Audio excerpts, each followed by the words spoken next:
Call the planning and zoning meeting to order. Will everybody please stand for the Pledge of Allegiance?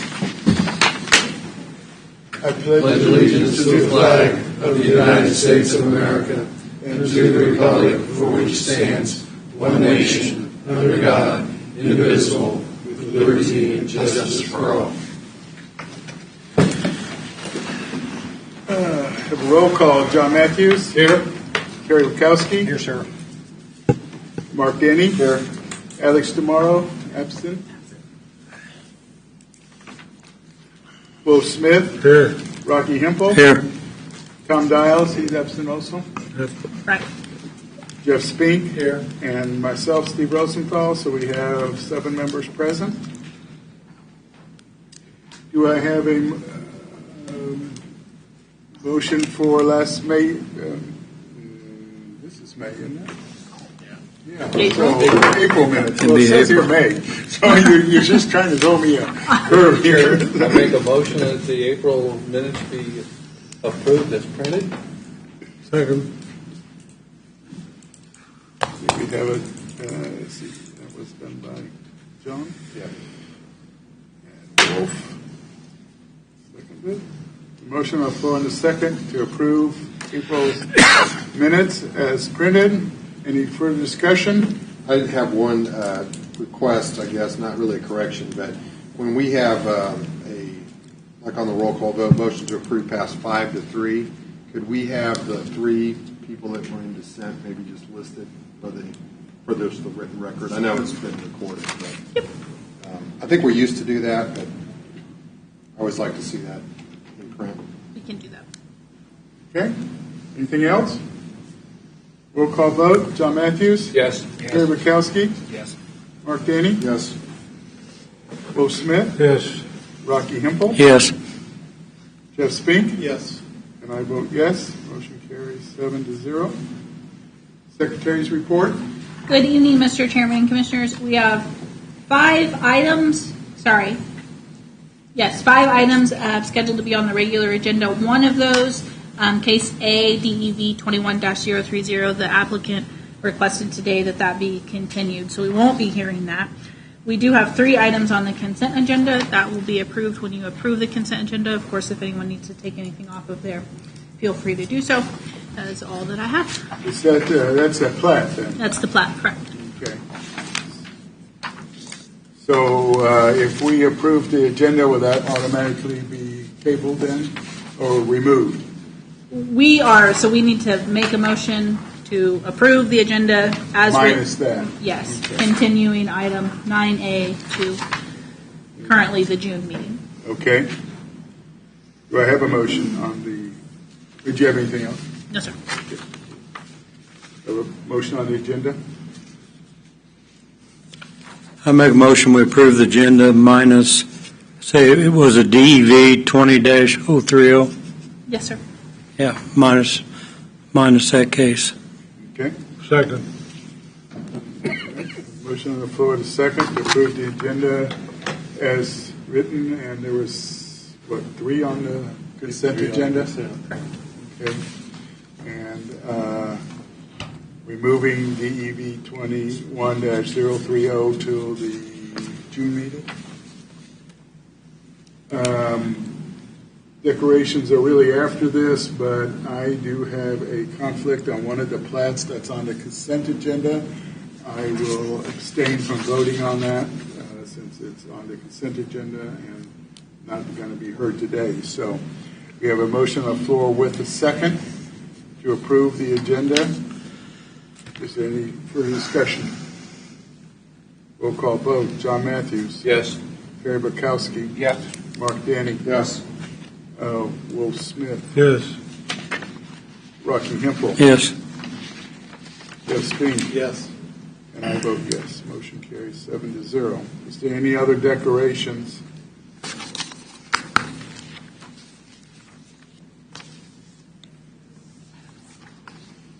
Okay. We'll skip this one and go right to case number DEV 21-03 for consideration application for a special use permit for a commercial athletic field for a baseball training facility located on Lot 1, Madeline Meadows, a subdivision in Leavenworth County, Kansas, also known as 25214 163rd Street. Does require public hearing. Public comment is limited to 3 minutes per person. Staff report. Good evening, Mr. Chairman and Commissioners. This is case number DEV-21-034. This is a request for a commercial athletic field and indoor baseball training facility known as a Bowdoin baseball facility. This is located near right at the intersection of 163rd and Gilman on Lot 1 of Madeline Meadows. This business has been in operation for several months now. The property owners had originally obtained had originally obtained a single-family residential permit along with an accessory building permit. The home was not built at the same time that the accessory structure was built. They are currently in the process of building the home. They did turn the existing accessory structure into a baseball training facility. Originally, it was just for their own sons and the teammates of their sons, but over time it grew and they had several teams who were coming out to practice during the winter and early spring months. So they were operating a business without a special use permit. Once they were informed they needed a special use permit, they did come in and speak with staff. We have received several complaints about this business, mostly from adjoining neighbors. Those complaints are things such as traffic, mud being tracked out onto Gilman Road, the hours of operation, and just general complaints about the aesthetics of the property. So staff has worked with Mr. and Mrs. Bowdoin on their special use permit. So I'm going to go through the factors to be considered quickly. The character of the neighborhood is obviously a rural subdivision area. To the south is a fully developed subdivision. Madeline's Meadows is obviously a subdivision. To the west is generally undeveloped land. This is near the city of Lansing, though, so this will become eventually a housing development in this area. The zoning is 2.5 acres. Suitability of the property for the uses to which it's restricted. Obviously, it's very suitable for rural residents. A special use permit is allowed in this zoning district. The definition of a special use permit is, of course, that is changing the character of the neighborhood, if you will. You're allowing a commercial business in a zoning district that would not otherwise be permitted. Extent to which removal of the restrictions will detrimentally affect nearby property. The biggest concerns are the traffic, though honestly with the traffic counts on Gilman Road as they are, the traffic that's being brought in by the baseball facility is really pretty insignificant. It does come in waves, obviously. The biggest concerns have been the mud that's being tracked out onto the roadway. We have addressed that by requiring a gravel parking lot. They also had been parking on 163rd Street, which is not allowed by county regulations. They've remedied that. The property is not vacant. There's obviously the business located on it. The proposed use will provide income to the applicant. And it's important to note that the future land use map does indicate this as residential with 3 units per acre. So back to my earlier statement about its proximity to the city of Lansing. Eventually this will be a much more densely populated area. That might be 10 years from now, that might be 20 years from now, but we're headed that way. Essentially what the applicants are requesting is to be able to operate a special use permit where several baseball teams can come out, practice. This will be seasonal. They don't anticipate the baseball facility being used during the summer months when it's more practical to practice outside. They anticipate it being used during the late fall, winter, early spring when weather just is not great. The activities will take place solely inside of the building. Again, we've talked about the issue with the needed parking area to stop that tracking of mud out onto the roadway. There will not be any employees other than Mr. and Mrs. Bowdoin. Of course, there will be baseball coaches there with their teams, and their teams, there's typically 10 kids on a team. They come in a couple of times a day. The Bowdoins have worked closely with Fire District 1. They have requested several updates and modifications to the building to make it safe in case there is an emergency.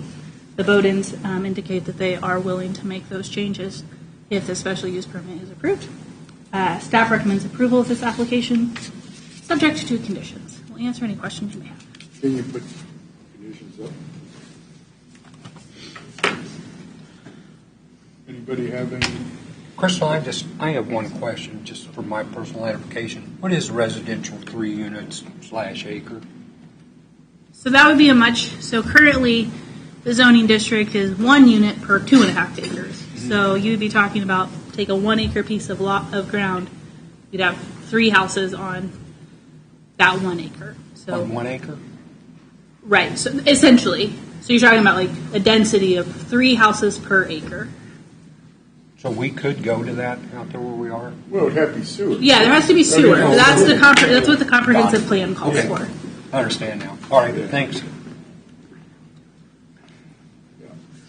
Crystal, almost felt obligated to ask this question. Traffic impact fee. Yeah. So I know Olson, I read the memo from Olson that said if the threshold is 50, we're above that 50. So why no traffic impact fee? So on this one, that threshold is, we've talked about this a lot internally, because this is seasonal. So we do have peaks where there will be more than 50 trips per day, but once you average that out throughout the year, this isn't going to be used for about 8 months out of the year. You don't meet that threshold any longer. But in the requirements, we're not limiting them to certain months of the year. So in theory, if you just look at it on black and white on paper, then there is no limitation on the seasonal part of it. Sure, so we can clarify that in the conditions. One of the conditions is that they abide by their narrative, and their narrative does state that it's a seasonal business. But we can certainly amend that in the conditions to say, October through March. Okay. Why would we Really say? quick? Yeah, why would we say October to March when in their description they're saying January through March? Commissioner, I just threw out some random months there. Got That was it. it. Okay. Got it. Thanks, Wilson. Sure. Anything else? Any other questions, staff, at this time? And number 3 kind of bothers me. So if the minimum parking is for 8 vehicles, to me it ought to be maximum. What's the maximum? So they have indicated that there are typically 10 to 15 kids on a team. It's about 8 parents or so who stay for the practice. Everyone else comes and drops their kids off, and then they leave, which is part of those trips that are being generated, because then they're coming back to get them. So that 8 is what they're anticipating of people who are actually going to stay. If they feel like they need 12 or 14, then they can certainly build a parking area. We're saying you have to have a minimum of parking for 8 vehicles, because that's what's indicated as needed. I guess my follow-up question would be, do we need to set a maximum? I think we can do that within our conditions. I mean, that's kind of what you were getting at, wasn't it, Wolf? Or at least I assume. I think we'll address that, I think, after we hear it. Yeah. But you're right, Wolf. Absolutely. Okay. Any other questions of staff at this time? Okay. Upon opening the public comment portion of this hearing, those of you who wish to speak either for or against this item upon recognition will give your name and address each time you get to speak. This is necessary since the public hearing is being recorded. Will the applicant please come forward?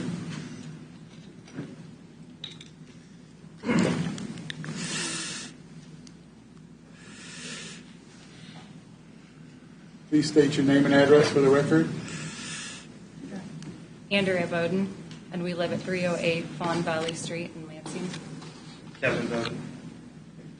Did you have anything to add to? We do.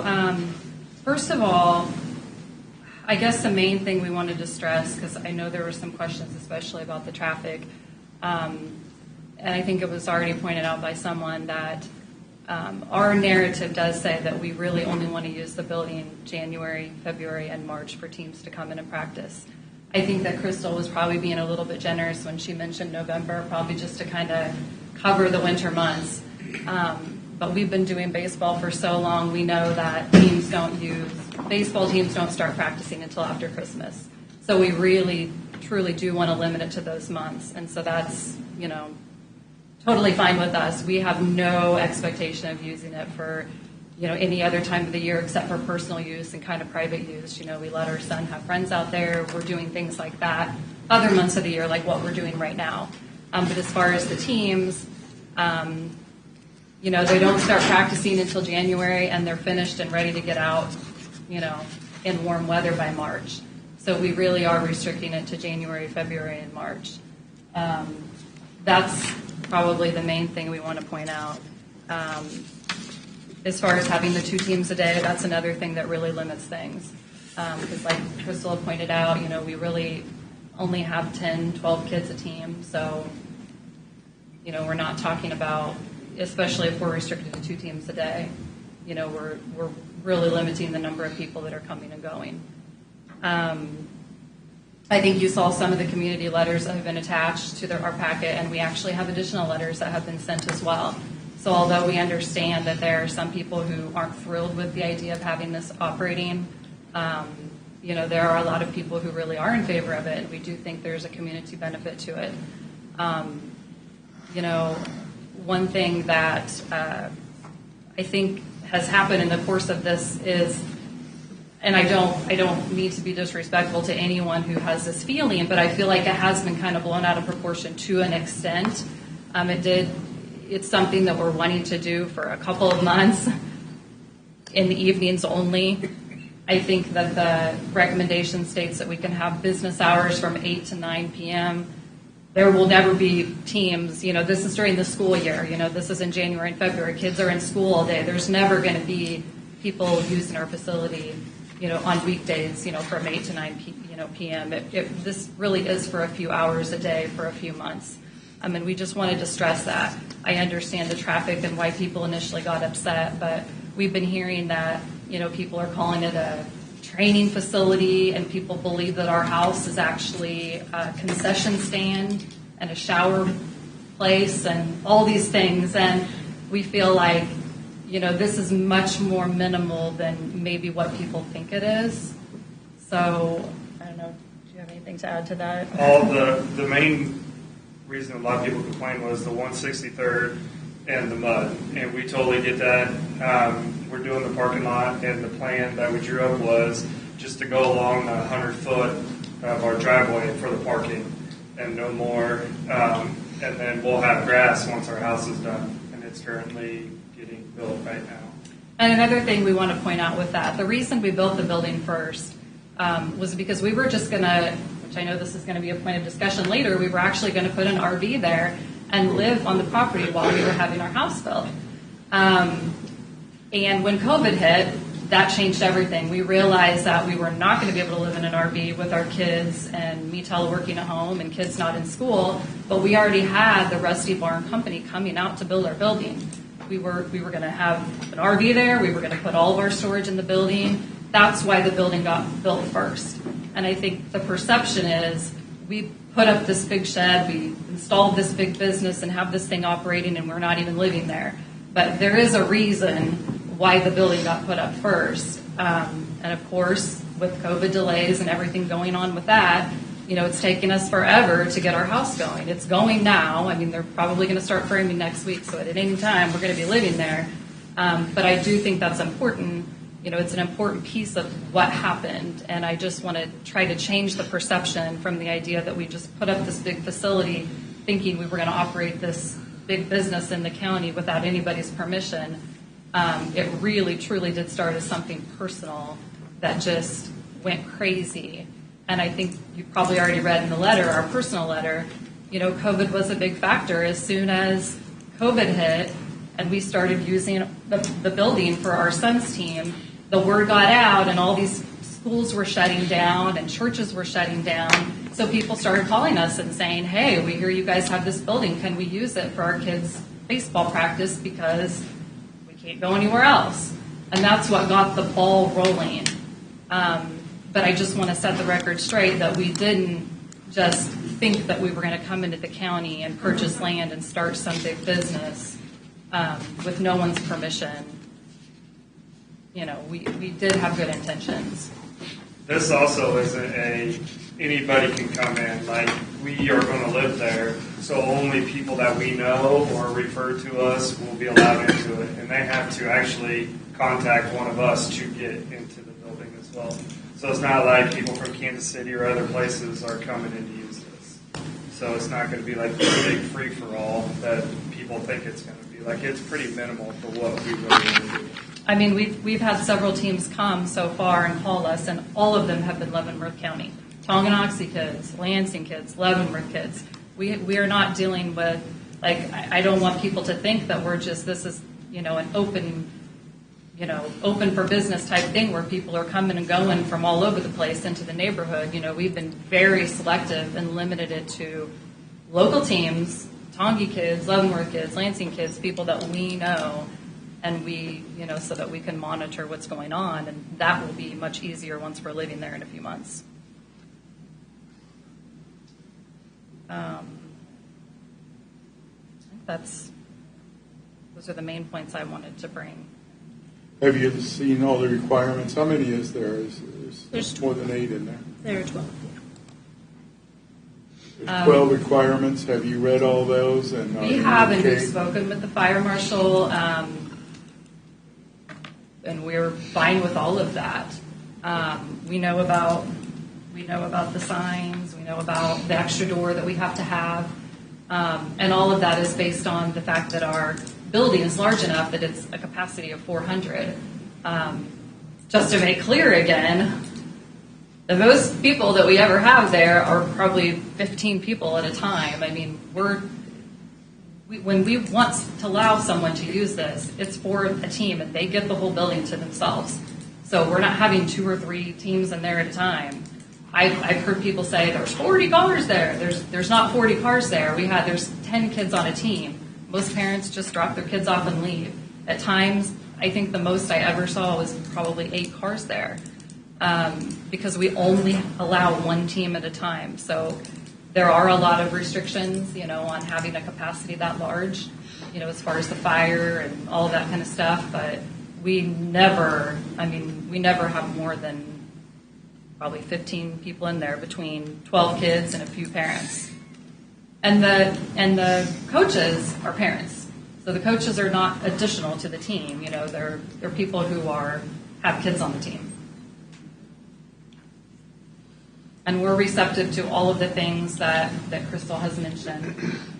The only thing that I think we disagree slightly with is the paying to have a commercial permit. And the reason that we do is because we feel like we're being pretty limited. We're doing this from 5 to roughly 8:30 in the evening.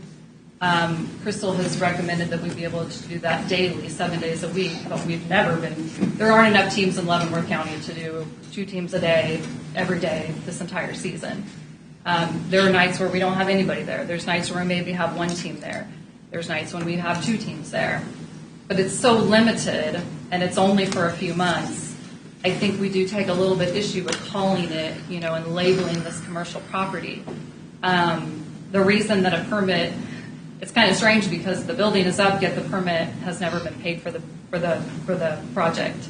And the reason that is when we hired PCDI, Pete St. Peter out of Baser, to build this building for us. He went and pulled the permit for our house and the building at the same time. Apparently, he put the applications back to back on a sheet of paper, and when they went through the office, they were charged for just the house permit. The building permit was on the back of the paper. Whoever was in the office just didn't see it, and so they never got charged for it. He charged us for it, and he got the permit for the building, posted it, went out, carried on, built the building. Well, we find out later, in speaking with Crystal, that the permit was never paid because it was on the back of a sheet of paper and no one saw it. So part of the agreement that Crystal's recommending is that we pay for a commercial permit. The issue we have with that is, number one, it's, as you know, $4,000, which we lost money on this last year. It is a pretty decent amount of money. And so it is important to us, that it is a pretty hefty thing to pay. We're okay with it. If it comes down to it, we'll pay it. But it was kind of an oversight that it wasn't paid to begin with. And secondly, we just take issue with it being called commercial. I know that people are coming in pain. They are like giving us a donation, a contribution, small payments in order to use the shed, but it's not really like a business that's operating. It's not our job. We both have full-time jobs where we work 50 hours plus a week, so this is very minimal, a minimal part of what we're trying to do here. We're trying to keep the fee extremely low so that people in Leavenworth County don't have to drive to Johnson County and pay hundreds and hundreds of dollars to do this. We're trying to just have people pay like a basic small fee so that they can come in and let their kids use it and get some benefit from it, and basically just pay our heating bill and the few expenses that we have associated with it.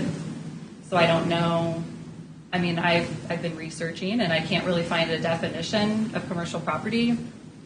I talked to the appraiser's office a little bit about it.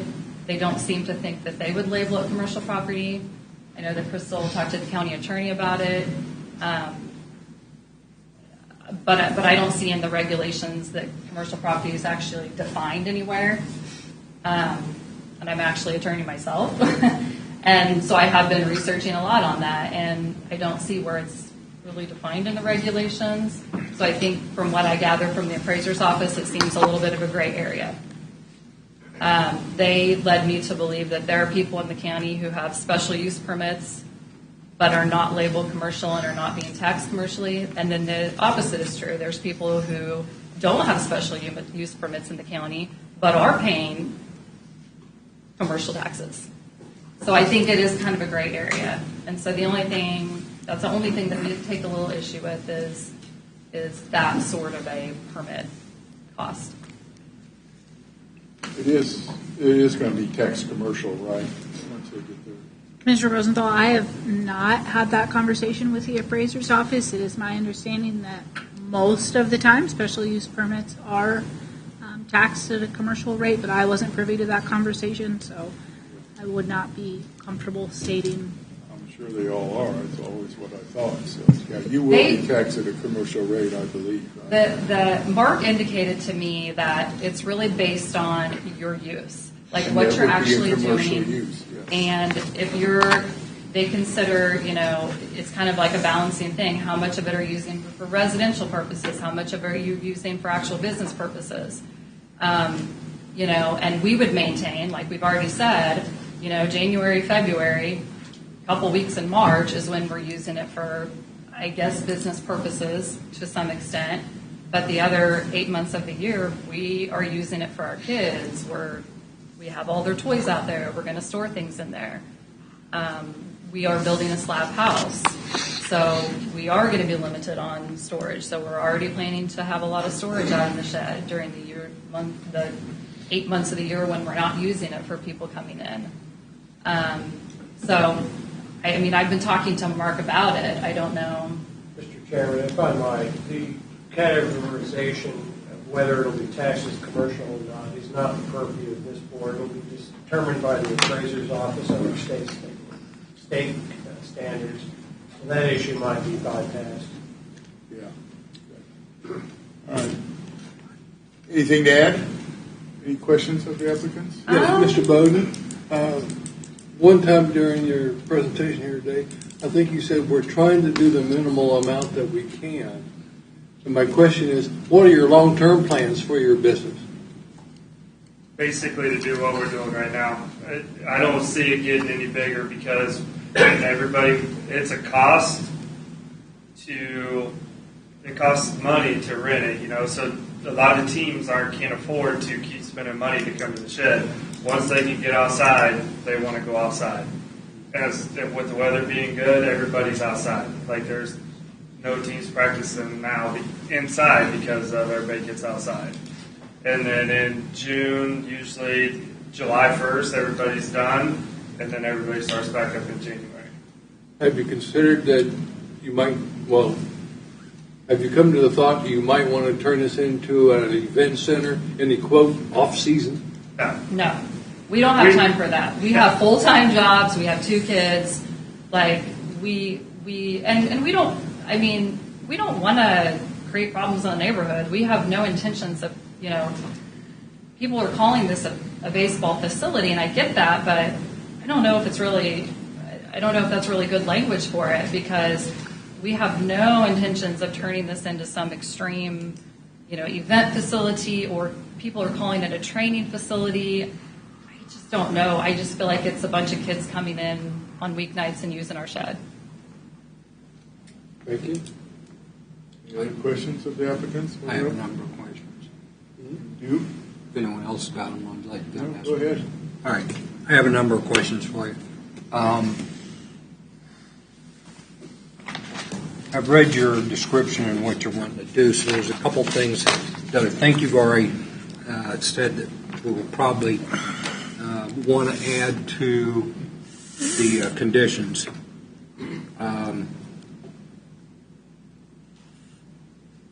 I would see in the conditions the operation hours would be 9 to 5 and January through March. I mean, if you wanted to do 9, that's fine. I mean, the kids are in school all day. Parents don't get off to work till 5, so we are planning to use it until 5 p.m. During the week, it's 5 to 9. 5 p.m. to 9 p.m. Like, that's our window. In January through March. Correct. Yes. Okay.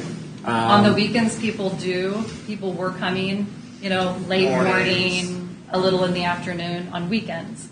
But again, this is during the school year month, so on the weekdays, kids aren't even getting off from school, until 4 or whatever. Well, so is operations from 9 to 5 correct or not? That's what you said in your summary, in your description.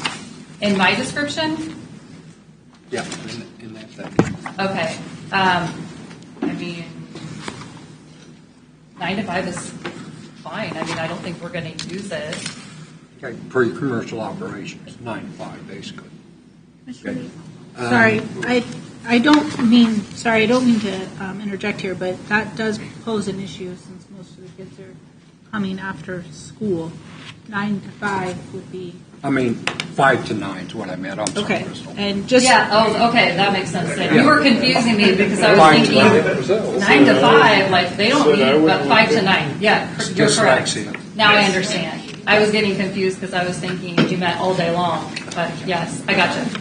I understand confusion. I confuse myself sometimes. And Commissioner, to be clear, we had written the condition as 8 a.m. to 9:30 p.m. Monday through Sunday, just so that we don't have a bunch of different hours of operation, because there are teams that come on the weekends. So do you want to break it up? Monday through Friday is 5 p.m. to 9 p.m., Saturday and Sunday, or just Monday through Sunday, 5 p.m. to 9 p.m.? Yeah, why don't we have operations, Monday through Friday, 5 to 9, and then weekends would be what? I mean, the earliest people ever came was 10 maybe. And till when? 4? Yeah, 4 maybe. 9 to 6. 4, be fair. Yeah. Okay, I'm just jotting these thoughts down so we have them. We still need to have a public hearing, so just Right. don't want to lose any of them. Yeah, we'll go back over these. Okay. What is the fee that you're charging? For a 2-hour rental, it's $75 Per person per or team. per team? Per team. Not per person. Yes. Okay. Are you charging your neighbors too? No. No. We've had multiple neighbors come over and use it for free. We don't charge them at all. And We're one of just letting their one of your kids- neighbors told me that you did charge them. No. Who? One's next door to you. John, Oh, the no, no, no, no. offices, we've never, They've never paid us. no. Okay. Well, maybe they weren't telling the truth. Well, Okay. they offered to pay us, and we told them, absolutely not, you're our neighbors. Okay. All right. This goes through as a business. Do you intend to take the tax write-off from business being operated on your property? I mean, we've talked about whether we would need to pursue that. I don't know. I mean, we did it for one season. I guess if it went further, then maybe that would be something we would need to pursue. I mean, obviously, we'd need to pursue it for legal reasons. Right now, we haven't taken any steps towards that. How do neighbors contact you? How can neighbors contact you? So far, everything has just been people we know that just have called us, have gotten our cell phone number and called us. Okay. Before anyone thinks I'm the bad guy, let me tell you this. What you're trying to do, I think, is good.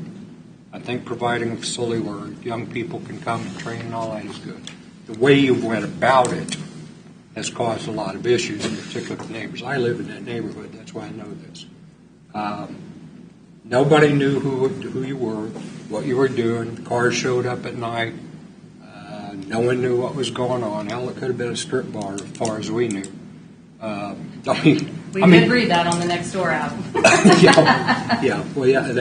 Don't do that. So that's been the main issue, why the neighbors are upset. That, and it is a shed. The neighbors complaining it's an eyesore. Under the character of the neighborhood, the county can't tell you. You can do whatever you want. You can have weeds and grass 10 foot tall and all that. But you've got weeds growing. You've got a big old pile of dirt. It's an eyesore. You're not being good neighbors when you do that. That's an issue. And I'm just saying, this is why you're getting the complaints from the neighbors. Can I respond to that? Sure. We are very tidy people, and it's actually driving me crazy. I've been just kind of waiting until the house is built, because we know people are going to be coming and going with the house construction, and a big pile of dirt is going to get leveled out once the house is built. And then if we had water source out there, I would have grass growing right now. But I don't have a way to get water, and I just didn't want to put the money into it to have it all die out. All right, that's fair enough. And, I got neighbors that are asking me and say, hey, after this, come tell us what's coming up. Right. So I'm going to tell them what you said. Yeah, I mean, you can. What I say is exactly what we mean. Yep. Okay. And Dan it's under construction. Dan Lynch is building the house. So at this point, we don't really feel like we can go out and do anything. I mean, they're going to, at any time, they're going to be bringing their construction vehicles in and out. He really doesn't want us to do anything that might get in his way. I understand. As far as it being an eyesore, another thing you have to realize is that it's a giant building on a corner with no house, no trees, no grass. It does look kind of bad right now. I hate it. To be honest, as a woman, I hate it. But once we get the house and we get grass and we get nice things in the yard, I think everything's going to change appearance-wise. It's unfortunate that things worked out the way that they did. But as I explained earlier, COVID was a huge factor. It's why things progressed in the way they did. We talk all the time about how the timing was terrible, and we really regret how things happened. I understand that, but I know contractors that are working through COVID and have more work than they can keep up with. So, yeah, that's our problem. We're trying to get Dan to get going, but he's so busy that it's taken forever. Okay. Then you are looking at intending to kind of bring it up to what the character of the neighborhood looks like. Yes. To give you an example, the house we lived in Tonganoxie was the nicest neighborhood in Tonganoxie. We are people who are very clean. We had a very nice house in Tonganoxie, perfect yard. We are not, trying to trash up the neighborhood, trust me. It's just that with all of the acreage and everything happening over the winter time when we're not going to be able to grow grass and we don't have water anyway, we feel like we're been kind a of problem. at a standstill and just kind of waiting for the house so we can start working on it. Okay. Well, and see, none of your neighbors know that. It's that eyesore. Well, another thing I'll point out to you is that an earlier comment that you made about how the neighbors were all in the dark. The neighbors, yes, were in the dark, but we were in the dark too. Apparently, a letter got sent to our property telling us that there was an issue, but it got mailed to the acreage. And obviously, we're not living there and there's no mailbox there, so we didn't get the first letter. The second letter went to our former address in Tonganoxie, and the mail didn't forward it for whatever reason. We were getting other forwarded mail, but we didn't get this very important piece of information from Leavenworth County. So we knew nothing about all this. We didn't know anybody was complaining. We didn't know there were problems, period. Until Dan went in to pull our house permit, and it was denied. And then all of a sudden we get these interactions with Crystal, and we find out that everybody's mad at us, that all these letters have been sent to us, and we had no idea. The moment we found out that there was a problem, we immediately scheduled a meeting with Crystal to try to figure this out. We also wrote a letter, which you have probably received yourself. We wrote a personal letter and hand-delivered it to everybody in our neighborhood. We also spent 2 full Saturdays stopping and talking to everyone personally, knocking on their doors, speaking to them, explaining to them, hey, we're sorry, this is what's going on, this is why it happened the way it did. I think every single person that we talked to for a good 30 minutes and spent a lot of our own personal time doing that. So I know that you feel we went around about it the wrong way, but as soon as we found out there were problems, we tried to remedy it immediately by making contact with everybody and explaining what was going on. And I've talked to a number of neighbors. They said you're a really nice person. Well, good, because we tried to be. We don't want problems. We didn't come into the neighborhood wanting problems. Okay, we need to move on. Do you have any more questions? Yes, I do. Okay, well, let's keep on going here. A number of them, once they found out this was going to be a commercial property, they felt like they'd been deceived. Okay, the only other thing I got to you were operating that for quite a while, but there's no restroom facilities or water. No. What do you intend to do on that? Well, I mean, once we have the house there, we're going to have access to water. As far as People will be allowed to go in and out. We'll have a bathroom right through the garage, and the house is right next to it. So you don't think you need a commercial septic system to be able to handle? I mean, that's a lot of people. I mean, when you've got They're only there for 2 hours. They're there I for wouldn't 2 think so. hours. I mean, so far we haven't had a lot of people asking about bathrooms. I mean, if they do, when and if, we'll have our house right there. I don't know. I guess we haven't worried about that yet because when 12 kids are there for 2 hours, I mean, these kids are usually 8, 10 years old and older. I mean, I think most of them are able to contain themselves for a couple of hours. If you can hold it for 2 hours. At least we haven't seen that it's a problem, I guess. Okay. Let me reiterate, I am not against what you're trying to do. I think it's probably good. You got a lot of people who are going to come up here. I've read the letters, and I think you are trying to do things right. These guys don't want to go over this issue. Any more questions? That's it, sir. Okay, anybody And we else do have have- anything? We do have some additional letters too, and I know that it just gets very duplicative at some point, but it does kind of just hammer the point that there are a lot of people who are really in support of this in addition to the letters that you already have in your packet. Okay. Thank you. I'll just leave these Okay, you can leave them with staff. with Crystal. Krista, we have a lot of people wishing to talk on this subject. Well, we have a few people. I think we're going to start off the ones that are notified because those are the neighbors that we want to hear from, the most important. So, is there anyone wishing to speak in favor of this request that's been notified by mail? In favor? Commissioner, we have several people outside, so we're going to go check and see if there's. Okay, let's do it like that.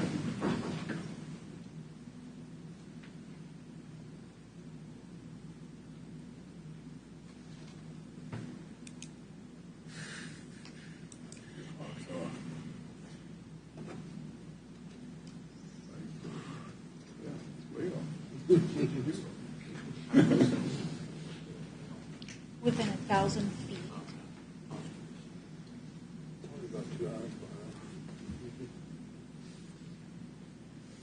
Well, I know you think I went too long with this, but I got neighbors that have been asking me what's going on. No one? Anyone wishing to speak in opposition to this request that was notified by mail? Commercial business, this shows it's a commercial business. Remember, you have 3 minutes.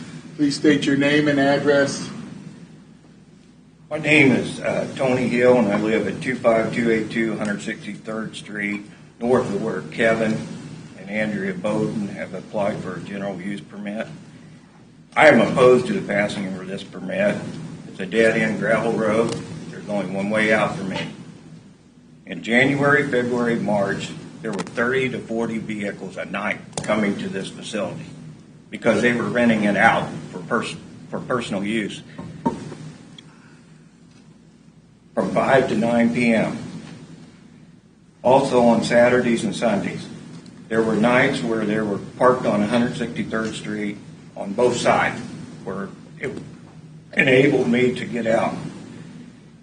If they want a baseball training facility, then build it where it's zoned for it. Don't build it in a residential area.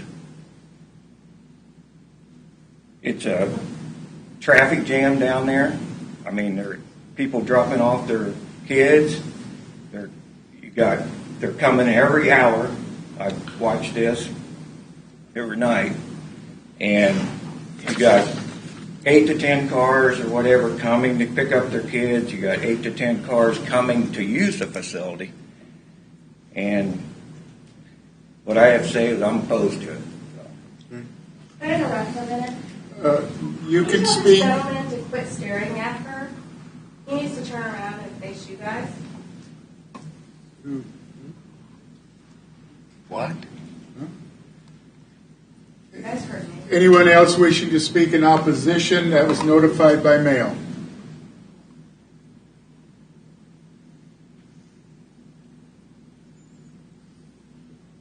Okay. Anyone here? None outside, right? In opposition. Okay. Anyone here wishing to speak in favor of this request, notified by mail or not?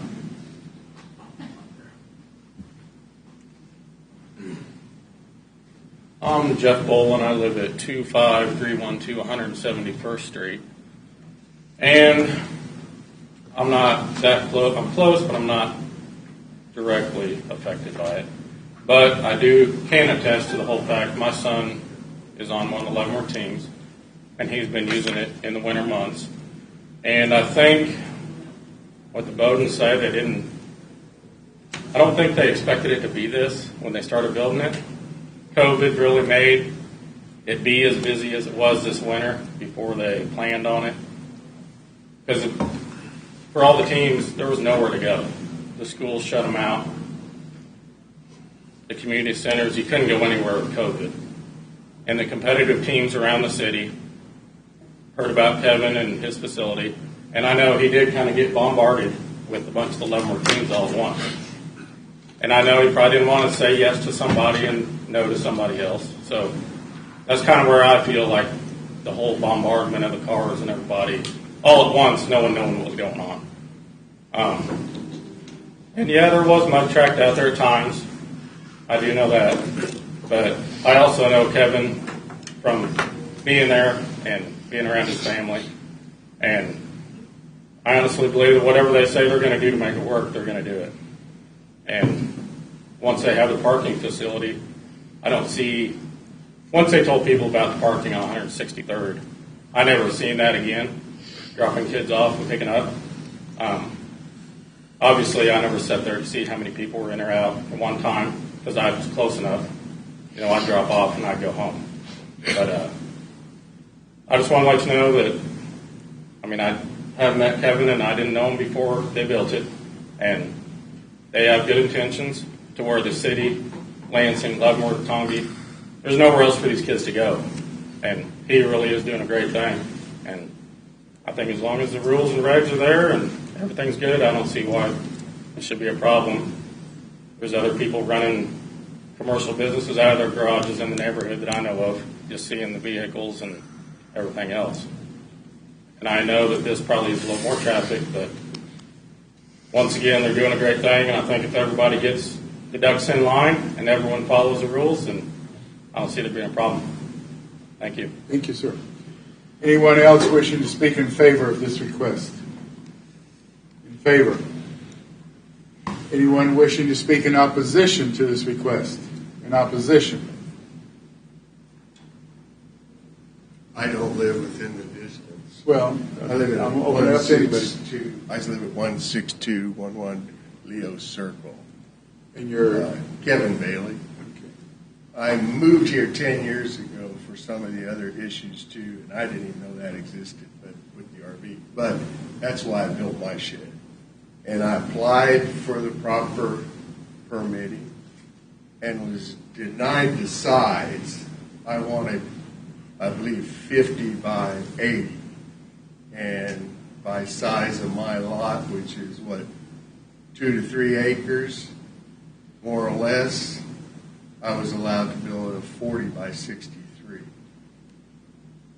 So I had it hard surfaced. Is that shed hard surfaced underneath? Is it got concrete under it? Sir, Or just talking grass? Just grass under it? There's this artificial turf in it? And it was, what, designed for an RV? But it's like in the middle of the lot. I just feel like this was given a little bit of special treatment even before it turned into a baseball facility. I just feel like you're moving forward without getting the real beginnings of this, even if it was not supposed to be what they claim it is. And I've seen traffic block the whole area, and people there all the time. Same way with you. No water, but they can still run a facility. I mean, you address there's no bathrooms. They make commercial bathrooms. If it's going to continue forward, and then wasn't there a cease and insist that where they were supposed to stop? And they're still doing that at this point. I mean, I would buy there on the way here, and doors were open, and business was as usual. So, I just think it has kind of imposed on those that live right around it. I mean, if we all want to Raleigh fingers, and I just think once again, there's other places in this county that could be utilized. And don't you play baseball outside? I mean, the facility was wide open today where they're using the advantage of outside. But I still think a facility like that without having any kind of water or restroom should have been an issue, kind of a very important issue, because once again, I have a neighbor that was built a facility, you want to call it a shed, a building, and his did not have permitted for a restroom. But yet they came to mine and started complaining that I did not have it permitted, and I pulled the plans out and showed them it was all approved. I mean, it's kind of funny how that was 10 years ago, how it was able to move through the system and somebody was going to use it as an RV. And I don't think there's any houses there that are slabbed houses. In All right, your time's up, sir. Okay. Thank you. Thank Still you. oppose it. Anyone else wishing to speak in opposition? Thanks for the opportunity to speak. My name is Rick Hill. I reside at 27673 Tonganoxie Road. Not in close proximity, but Tony is my brother. We've had a lot of conversations about it. I agree with the previous speaker. It seems like there's been a lot of leeway given here for the Bowdens. Kevin Bowden was posting on the Titans baseball facility Facebook page advertising the facility for rent. If interested, contact me. He had his phone number. So that shows, to me, that's a commercial business. If you're advertising with a price for a certain amount of training, that's a commercial operation right there. $110 for 6 weeks, 2 sessions a week. That's what was posted on Facebook. We've talked about good neighbors. Good neighbors introduce themselves when they move in. It never was done. Granted, COVID, coronavirus, you put on a mask, you knock on the door, you step back, introduce yourself. This is what I'm going to do. This is what I'm going to build. Complete disregard for those that live right there in the neighborhood. So I'm opposed to it. I don't live close by, but I know it's disturbed the quality of life of my brother and some of the others that live there in the area. So, Thank you, sir. thanks. Anyone else wishing to speak in opposition? In opposition? Is there any additional information to be presented? No, sir. The public comment portion of this hearing is now closed. Are there any questions or comments, commissioners? I'd like to recommend that we add to the requirements that the facility operate January through March,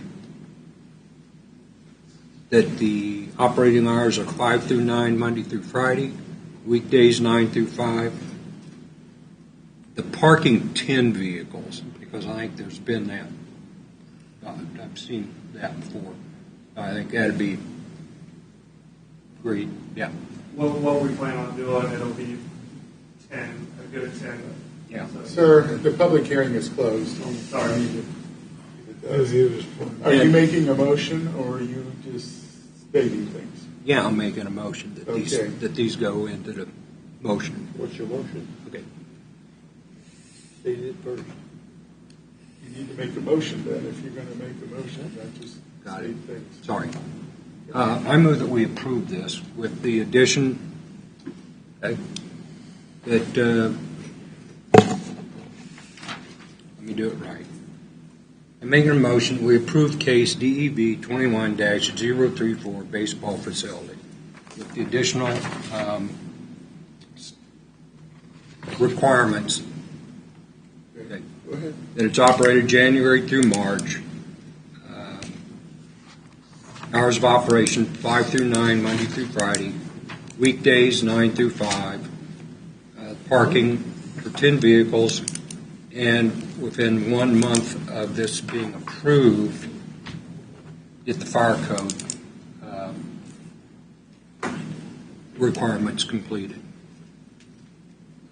Commissioner, can I ask you to clarify the hours of operation? You said 9 to 5 again. 9 to 5 on weekends, excuse me. Yeah. And 5 to 9 weekdays. For the applicants, what they have said. Does that make sense? It does. Thank you. That's the motion. Got the motion. Is there a second? Second. Second? Terry made the motion. Oh, let me add one more. The SEP for 1 year. This, and the reason for that is similar to this case that we heard the last time where the neighbors were complaining. We put the additional requirements in and said, let's do it for a year, then they can renew. Okay, you agree with that? No? So you're withdrawing your second? Yes. Okay. Keep We it have at a 5. motion, and do we have a second? We keep it at 5. That's what you Keep it at wanted, 5. Jeff. Second. Okay. A motion on the floor to approve case number DEB 21-034 with staff recommendations 1 to 12, but changing the hours of business to 5 through 9, Monday through Friday, 9 to 8, was it? On 9 to 5. 9 to 5. Okay, I'm sorry, 9 to 5 on Saturday and Sunday for the months of January through March. Did I get that correct? And changing it to 10 vehicles. Is that a maximum of 10? Is that what your motion It is? was Terry? the minimum of 8 vehicles. That was for the parking, but Parking. so, but is Maximum of 10 vehicles Maximum being of able to 10. park, yeah. okay. A minimum of 8 and a maximum of 10. So they cannot have no more than 10 cars. That's what you're saying. And they have to have the parking to do Right. that. Okay, was that all the changes then? And then the fire code, 1 month after approval, they'd have 1 month to get that up to code. I don't know, is that reasonable? Commissioner, I'd like to, that final point, I'd like to raise a concern. I hate delaying things more than anyone, but just with the way that construction is right now, we're in the process of a construction job, and it's difficult to get materials, so I'm afraid 1 month after approval maybe a little bit prohibitive. They are not proposing to begin operations again until next year, so maybe we could say prior to operation of the facility, these will be, so that we're not giving them an unrealistic. Is that okay to you? Yes, sir. Is that okay to you? Okay. All right, so does everybody understand the motion? Okay, any further discussion on the motion? A roll call vote. John Matthews. Yes. Terry Bukowski. Yes. Mark Denny. Yes. Wolf Smith. Yes. Rocky Hempel. Yes. Jeff Spink. Yes. And I vote yes. Reluctant yes, but I vote yes. Motion does pass 7-0. The Board of County Commissioners will consider this item on June 2nd at 9 a.m. in the Leavenworth County Courthouse. Anyone wishing to be present for this meeting needs to call the Board of County Commissioners office to be put on the attendance list. Any person wishing to file a protest petition must contact the Planning and Zoning Office. Protest petitions must be filed with Leavenworth County within 2 weeks of this meeting. To be valid, the protest petitions must be signed by 20% of the land area in the notification area. Good luck to you, and again, June 2nd, 9 a.m., same place. If you're for or against it, you might want to show up, but do call the commissioners first. Commissioner, can we take just a very short pause so we can shuffle people from in here to? Sure, we'll, 5 minutes. 5 minutes would be break. perfect. Thank you. Commissioners, I apologize for being miscombobulated on the way I. You should have been out there asking. Huh? You should have been out there asking. Yeah, you almost are a conflict. I talked to Crystal about that. Yeah. I mean, you don't have any monetary gain from it, so. No, no. I have neighbors. When are they going to get the water for their house? Well, Water lines or wells being built. if they were having facilities now, if they were having practice now, I would deny it. There's no water issue right there.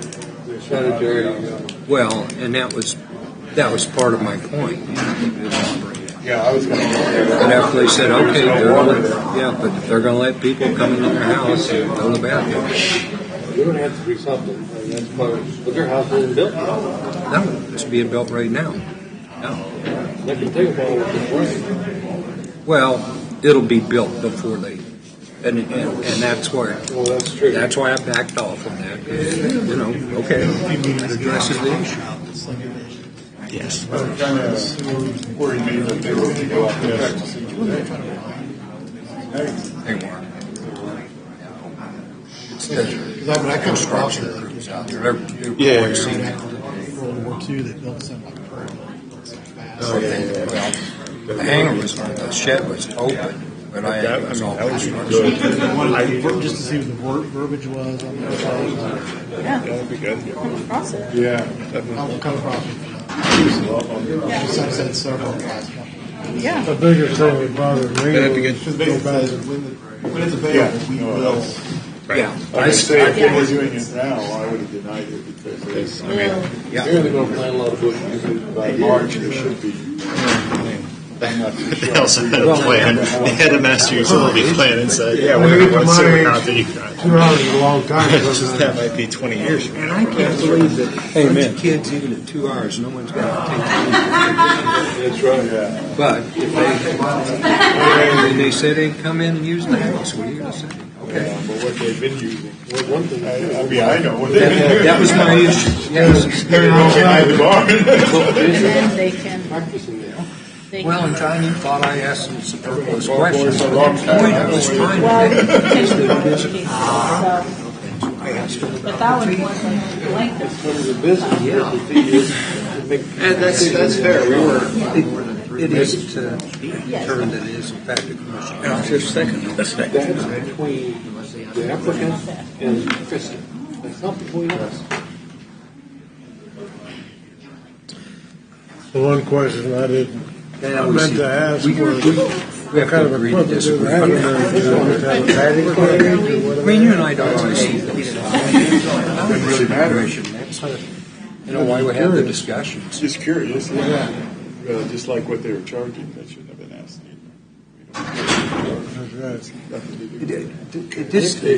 Well, that's John said. Lots of money, no money. John said I was off on So we that. don't care what they charge. No. The whole, where I was getting at is that shows it as commercial property. So, okay. Well, John's again, point well taken. It doesn't matter if they charge zero or they charge thousands. The material for business. But if you're charged, But that's not part of the definition of a commercial I got, property. the point is, if they are charging something, that's what makes it commercial property, No. not how much. Commercial, let's make it commercial. Mr. Rosenthal, it looks like we've got everybody. Okay, we'll start again with case number DEV 20-140. Consideration application for rezoning request for R5 and B3s to zoning district B3 on a tract of land located in the northeast quarter of section 3, township 9, range 21, east of the 6 p.m. Leavenworth County, Kansas, also known as 00000 Springdale Road. Request submitted by Mr. Ledford. Does require a public hearing. Public comment is limited to 3 minutes per person. Staff report. Mr. Chairman and Commissioners, this is case number DEV-20-140. This is actually being brought back before you. This case was originally heard in January of this year. At that time, Mr. Ledford was requesting that the entire parcel be rezoned. The Planning Commission raised concerns that rezoning the entire parcel was perhaps unnecessary and would cause a negative impact to some of the surrounding neighbors. Mr. Ledford has come back. He's had the property surveyed, and he's come back with a proposal that is more in line with what the Planning Commission recommended he do, and that is to just rezone the area that he is requesting to be able to operate the business. You can see there shaded in orange is essentially sorry, I'm really just throwing that for a loop, aren't I? Is essentially what he's asking to have rezoned. Instead of 13 acres, that's approximately 6.4 acres, so significantly smaller. Staff, again, recommends approval of this based upon all of the factors that we've spoken about previously. Primarily, this is on Springdale Road, which is a state-maintained highway. A portion of this property is already zoned as B3, so staff, like I said, recommends approval of it. Mr. Ledford is here and will answer any questions you may have as well. Okay, let me ask you a question. We've heard this before. Let's bring it back to us. Do we have to open it up to the public? We should open it up to the public. It's a change to what was originally presented. So yes, I think we should open it up to the public, but. Okay. Are there any? The answer is yes. The answer is yes? Yes. Okay. Proceed. Because I don't think it's going to change the opinions of people. It may not. Are there any recommended? All right, because it's kind of a minor change. So. What was that, Commissioner? Are there any staff recommendations? There are no staff recommendations on a rezoning. Okay. Other than recommending approval, but there are no conditions. Okay, upon opening the public comment portion of this hearing, those of you who wish to speak either for or against this item upon recognition will give your name and address. It's time to begin to speak. This is necessary since the public hearing is being recorded. The public comment portion is now open. Will the applicant please come forward?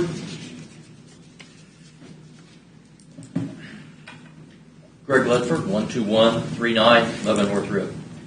Good evening, Commissioners. I'd like to take this opportunity to address the Commission to discuss a rezoning request at Springdale Road and 207th Street. I've come before the Commission today with a change in my original request, asking to rezone only a portion of the property based off of feedback from the Commission as well as the Board. Since we last met, I have purchased the property.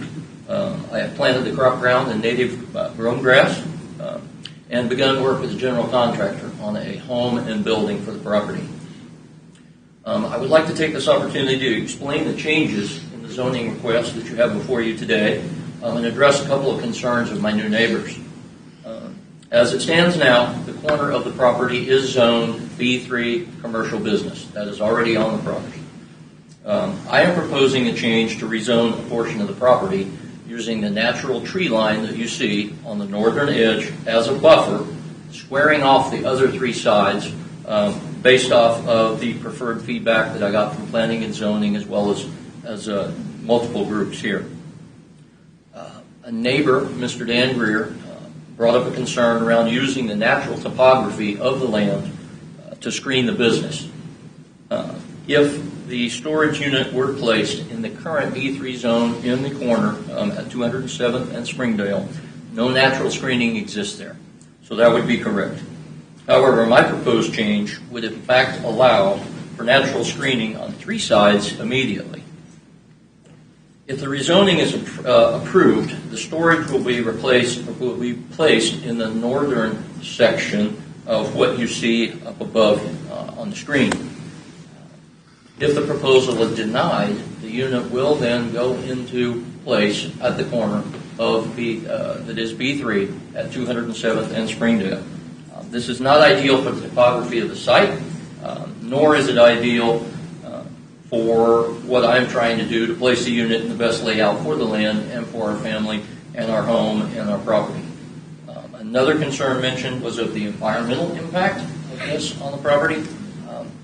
I do not see this being environmental impact.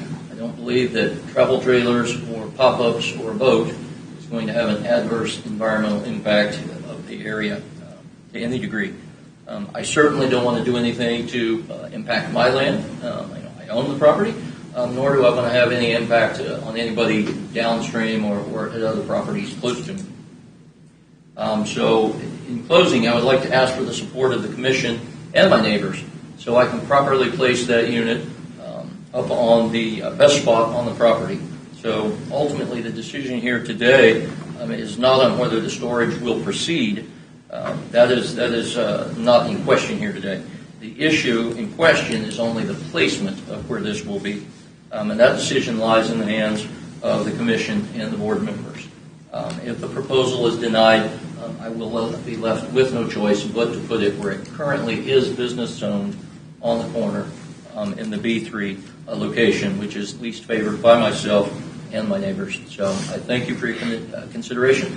I'd be happy to answer questions that you might have. Any questions of the applicant? What's that little building you got sitting there now? A little storage unit that I have, a little place for me to store my garden tools. I put in a garden right down there in that corner. Probably see the little fence for the vines to grow up and whatever. So I got my garden tools and all kinds of stuff in there. So, little building. Any other questions? What's that? Thank you. Okay, thank you. Again, do we have a lot of people? I believe everyone is in here currently. Okay, all right. Now hear from those individuals present wishing to speak in favor of this request. In favor, and remember you have 3 minutes. Anyone here wishing to speak in favor? Anyone here wishing to speak in opposition to this request? In opposition? Again, we're limited to 3 minutes per person. In opposition? Come on up. State your name and address, please, for the record. I'm Linda Bradford. My address is 28571 207th Street. I'm speaking for my husband. He just was released from the hospital. He wasn't able to be here. This rezoning does not fit into your comprehensive plan. Like when you first get on your website, you see a picture of a rural agricultural area, a farm, and there's a caption above it that says, sustainably managing growth and maintaining rural lifestyle. And that's not a place to put a boat and RV storage at all. And the place for that would be a business park. There's business parks in Tongi, Leavenworth, Baser, Lansing. That's where RV storage goes. And we had a petition signed by 90% of the people that live within 1,000 feet of that area. And all but one person living in that area signed. And then we were told that it was invalid.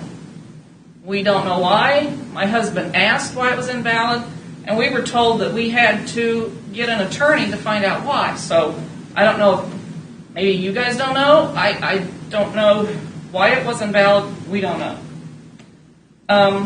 Now, even if you say this is invalid, petition was signed, and nobody out there wants that there at all. We don't even know why that 1 acre, because 1 acre has been zoned for that, for the B3 or whatever that is called out there. So the bottom line is, people out there are against it, and if he does want to put it right in that one section, that will be a big eyesore. It's going to draw theft, because there's a lot of theft out in the country. We have seen some of these vehicles, and even if you put up lights, right there on that corner, I myself saw somebody who had stolen a car, and they realized they had a bicycle on the back of it. And he dumped the bicycle off and left a sin up by the sign. So I called the sheriff. They came out there, and I think they did track the guy down, because I was able to describe the car. The bicycle that he left was a very expensive bicycle, and the stand that you put it on. So there's theft in the area, and bringing something like that, and they see storage there, it's just going to be a free-for-all. So this was denied once. I think it should be denied again, and nothing, he shouldn't be able to put anything there, especially in that one corner, because I just think it's going to cause a cluster mess of in and out. It's just going to be unsightly. That is a nice area out there. I have a 7th generation family out there. I was able to buy my grandparents part of their property. I have some of my dad's property, and our grandkids are going to be out there, but not for nothing like that. They're going to live and enjoy the real community, and I think this should be voted down. Thank you, ma'am. Thank you. Anyone else wishing to speak in opposition?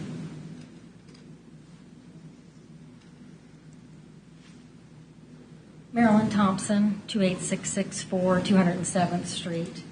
And my main thing is that if you rezone that 6 acres to all B3, anything could go in there, not just your boat, RV, anything. And the same way with the 1 acre that it is currently zoned B3. No one knows when that occurred, why it is. There's no other businesses out there. Even in your agenda here, it says that the neighborhood is rural, agricultural uses, and rural residences. So I just don't understand why now this would fit in there. And again, I don't believe it fits into the comprehensive plan. And I just, another thing on here that I noticed that it says the property is not vacant. There's currently a home. But there's no home there on this property. But it's just not suitable for a business. That's all. Thank you, ma'am. Anyone else wishing to speak in opposition? In opposition? Is there any additional information to be presented? No, sir. The public comment portion of this hearing is now closed. Are there any questions or comments, commissioners? I have a question of staff. What does the current comp plan say about that area? The current comprehensive plan has this within the residential 2.5 acre land use category. The comprehensive plan also calls for existing zoning districts, which are more intense than what the comprehensive plan calls for. So in this case, the B3, that be maintained. Further, it also states that whenever there are zoning districts that are abutting one another, as is the case here, that considerable weight would be given to both of those zoning districts. So essentially, not drawing a hard line and saying, well, this is exactly where it stops. This is a conversation we had many times with the Board of County Commissioners, and the county commissioners were very clear that if there was an opportunity to expand a zoning district when it was abutting, in this case, like a B3 zoning district, that we would do that whenever it made sense to do that. Okay. Crystal, why did the county commissioners push it back down to us? What was their reasoning? So the main concern from the Planning Commission was that Mr. Ledford was proposing to rezone the entire parcel. The Planning Commission had stated that they would have been more comfortable if this were just being rezoned to the part that Mr. Ledford wanted to use. That is why they sent it back.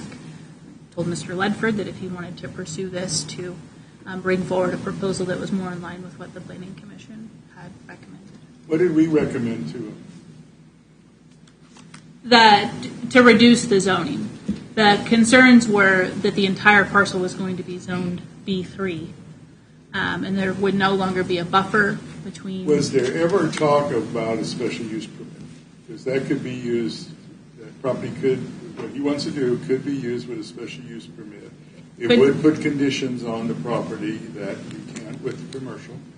It could be with a special use permit. However, that being said, we just had a work session with the Board of County Commissioners regarding businesses such as this, where when there is no intention for that business to leave, that we stop issuing perpetual special use permits and we rezone parcels whenever it makes sense. Well, how do you know how, if the business is, I mean, he hasn't even started the business yet. How do you know he's going to be in there next year? He may not be, Commissioner. He may.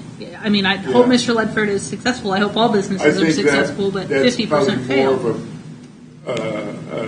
a reason for a special use permit to see if it's going to be successful, and if it is, then he could change it to the zoning to a commercial use. I would think that would make more sense than doing a rezoning to a commercial use when he hasn't even opened the business yet and doesn't even know if he'll get a boat or a RV store in.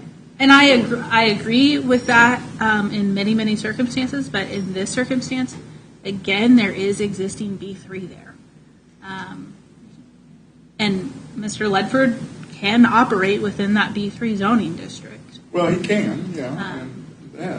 It would certainly be restricted because of the setbacks and such that would have to be maintained. But in this case, again, with the direction from the Board of County Commissioners, direction of the comprehensive plan, staff is recommending approval of the rezoning.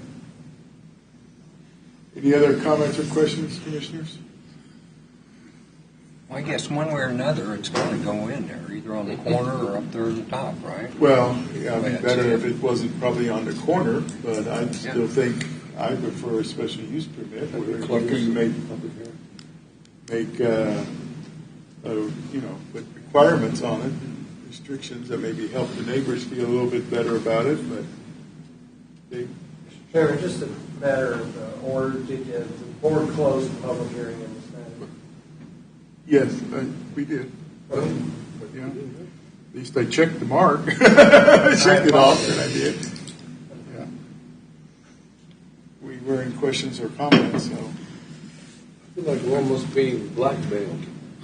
Either we approve it, or he builds on what is valid B3 ground. Personally, okay. But at the same time, do we really need to be concerned that much with what the neighbors think about it? Because when they moved in with their ground, I'm going to assume that they knew that was B3, or should have if they did due diligence. It might have not been B3, got many generations lived there. I don't know when it was zoned B3. It's been a while, but they did that to a lot of corners, not even thinking if it was going to be I don't think so. I mean, it's you can see a lot of places where just a little bit of the corners zone B3, which didn't make any sense when they did it. Still doesn't make any sense, but who did it and how long ago it was, I have no idea. Do you have any idea when that was done? I believe this was done in the 1960s. Yeah. And I wasn't even on the board then. 1972, Steve.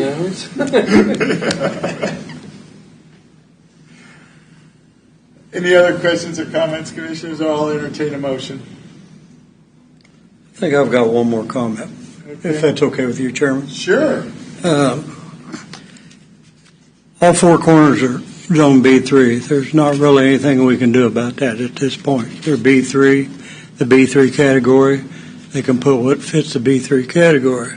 Yeah. That being said, to expand that and expand the B3 larger and looking at the table of uses and seeing what can possibly go in there, I don't feel comfortable with that at all.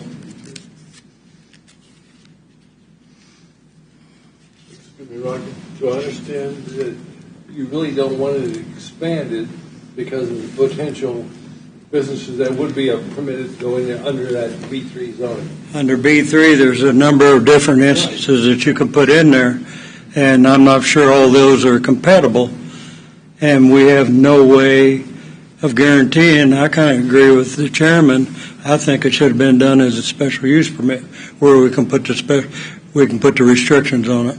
Restrictions on it, it's limited to that use, and if his business doesn't make it, then nothing else commercial could go in there, and it probably would if that would happen, or at least could be a possibility that could happen. And this way, also the special use permit, and if the business is successful, at a later time he can rezone it to commercial. That's my thought, but I'll entertain a motion for anybody. Excuse me, I have a concern now. Do we need to know how many storage units he's going to have for these vehicles and boats, etc.? If it's commercial, it's whatever the site plan he shows. And I imagine there are some requirements on that in there. Yes. And he'd have to have so much parking and so much driveway. Although you don't control what goes in there as a B3, once you zone it as a B3, anything under the B3 category, regardless of what's said today, can go in that category. Absolutely. But there's no way we can force that into a special use permit. If we deny this, you can still put it in. Well, he can, yeah, right. Yeah. But I get your we point. don't have a big area zone commercial that way, that a lot of other businesses go in there. Yeah. So if he can do it on that acre, then why does he need that much? That's my point on that. So anyway, again, that's just my opinion, and I'll entertain a motion.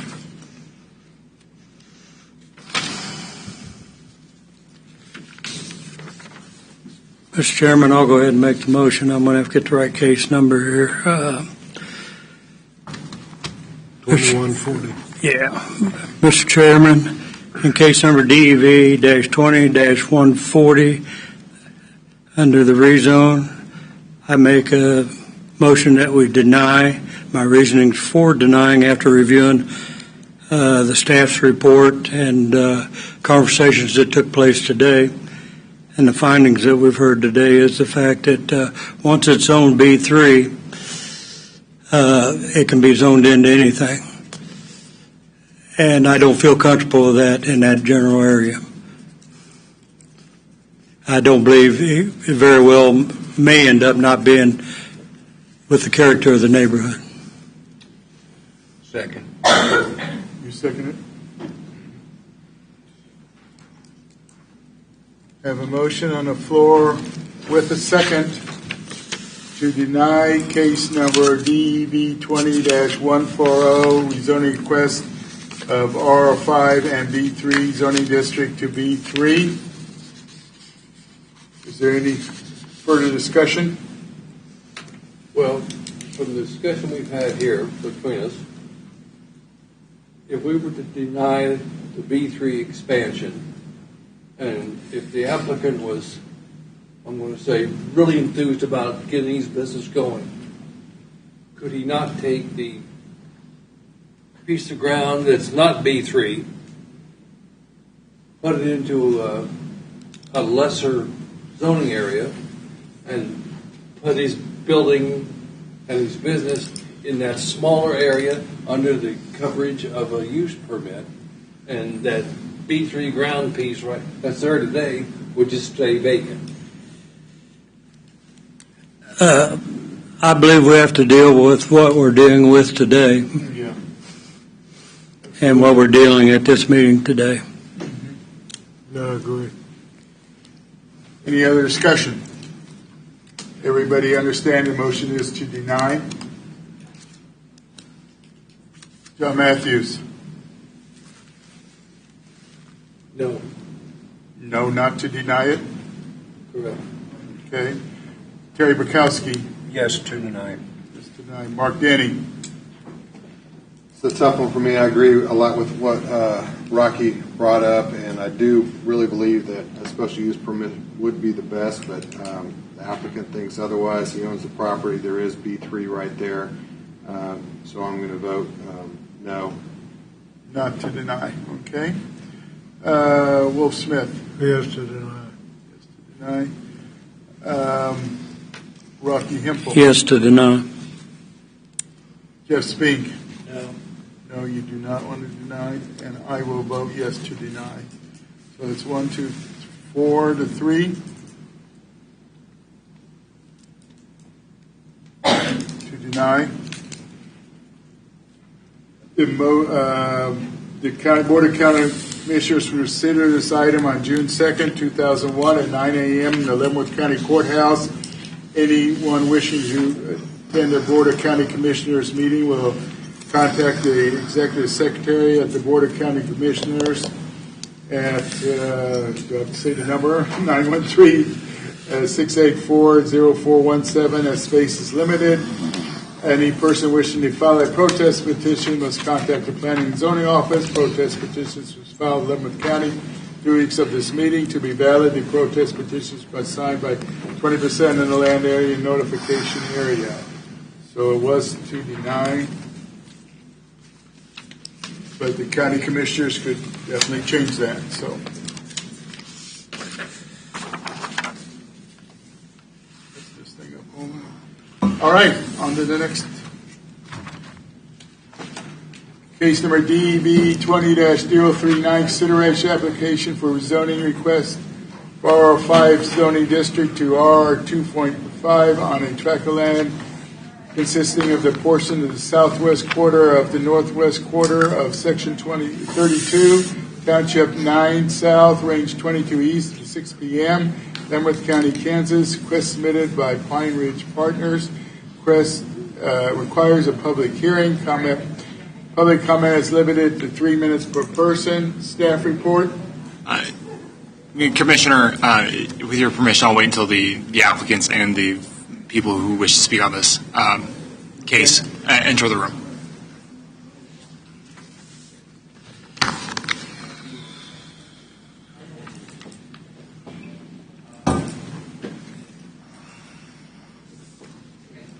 All right, commissioners, before you have case DEV 21039. This is an application submitted by Pine Ridge Partners for a parcel of land roughly 38 acres in size, immediately south of the intersection of 177th Terrace and Seymour Road. This application is to rezone the parcel from RR5 to RR 2.5. This is in line with the comprehensive plan, and the staff is supportive of this request as it is, as I said, supported by the comprehensive plan. It is immediately south of an existing neighborhood of RR 2.5 as well. The surrounding to the west, south, and east properties are currently zoned RR5 as well. As I said, the applicant is looking to change that to RR 2.5. The applicant is here to speak on behalf of his case. I stand open to questions, as will he. Any questions of staff? So this is just changing it to that, which just north on the addition north, right? Yeah. Correct. Thank you. Any questions? Upon opening the public comment portion of this hearing, those of you who wish to speak either for or against this item upon recognition will give name and address each time you begin to speak. This is necessary since the public hearing is being recorded. The public comment portion of this hearing is now open. Will the applicant please come forward? Please state your name and address for the record. Yes, sir, Mr. Chairman, members of the commission, Mike Riley, here on behalf of Pine Ridge Partners, 1801 Pine Ridge Drive, Leavenworth, Kansas, 66048. Here tonight, as staff explained, simply to have a rezoning request for this site just south of a development that we did approximately 16 or 17 years ago. It was Woodridge Estates. It was an 80-acre site that we rezoned to 28 lots, 2.5 acre minimum. That was a glowing success, and we think very in need for this particular area of our county, particularly now, and it fits with the comprehensive plan. So our thought is to really replicate what we did on the north side of Seymour Road on this particular location on the south side, into 13 lots. We've got a conceptual design that staff might have shared with you, but no engineering has been done on that yet. So really just talking about the rezoning tonight. So really all I have. I think it fits very well within the comp plan and a great use for the neighborhood. Any questions of the applicant? Thank you. Great, thank you. We will now hear from individuals present wishing to speak in favor of this request. Anyone else wishing to speak in favor of this request? Remember, you're limited to 3 minutes per person. In favor of this request? Anyone here wishing to speak in opposition to this request? In opposition, again, state your name and address. You are limited to 3 minutes per person. Thank you. Charles Walken, 1001 Mount Calvary Road, Lansing, Kansas. I own the property just to the west of the proposed development. In a lot of ways, we're not against it, but we are against the rezoning from 5 acres to 2.5. Part of the reason for this is based upon the current watershed of Stranger Creek. As a farmer, as a landowner, I get brochures from the state of Kansas, and they're really hammering on us farmers about the wastewater that goes into Stranger Creek. Now, I know Stranger Creek is further to the west, but Little Stranger is less than a mile away from this development here. So, the Kansas Department of Health and Environment, KDHE, they've come out with a bunch of studies over the last 20 years, actually the last 30 years, about the watershed and how much bacteria, how much fecal bacteria is ending up in Stranger Creek, the watershed. And that is why we really are against this particular rezoning. The point sources that go into the watershed, there's 10 municipal systems that are in the watershed of Leavenworth County. 64% of the geographic area of Leavenworth County falls in this watershed. And 10% is the actual point sources, in other words, the municipalities.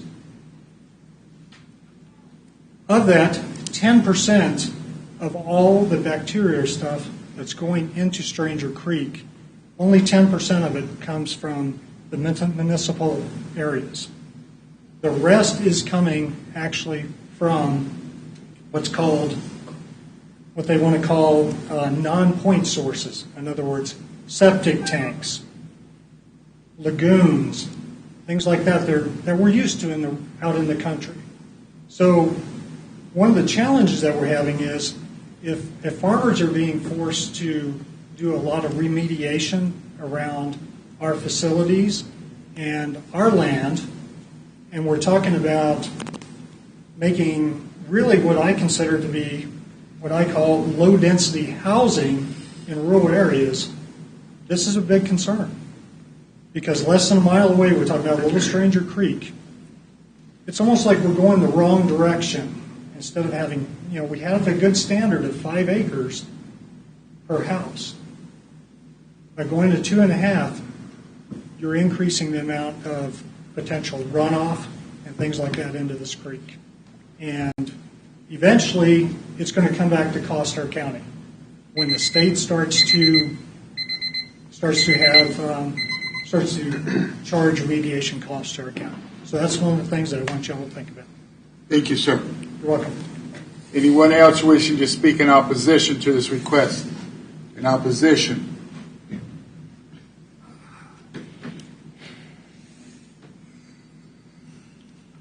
My name is Randy Herman. I live 25040 177 Terrace, Leavenworth, Kansas 66048. Our house is right across the street to the north side of the proposed subdivision, and I really don't have anything to say other than there are many of us, to include myself, who moved in that area years ago, in my case 12 years ago, because we wanted to be into a rural agricultural environment where, you know, we weren't concerned about cows or wildlife and those sort of things, and so those things are going to infringe, our subdivision would probably infringe upon those things to a large degree, and for that reason, I'm opposed to that. Thank you. Thank you, sir. Anyone else wishing to speak in opposition to this request? In opposition? Is there any additional information to be presented? No, sir. The public comment portion of this hearing is now closed. Are there any questions or comments, commissioners? No. Or I'll entertain a motion. Mr. Chairman, I'd like to make a motion. I move that the proposed rezoning as outlined in case DEV 21-039 be approved, that the findings on the golden factors as set forth in the staff report as adopted by the Planning Commission and substantiated by the facts, testimony, and evidence presented be adopted by this board, and that the conditions set forth in the staff report be made part of this zoning. Second. Motion on the floor with a second to approve case number DEV 21-039, rezoning request from R5 to R2.5. Is there any further discussion? Now we'll have a roll call vote. John Matthews? Yes. Terry Bukowski? Yes.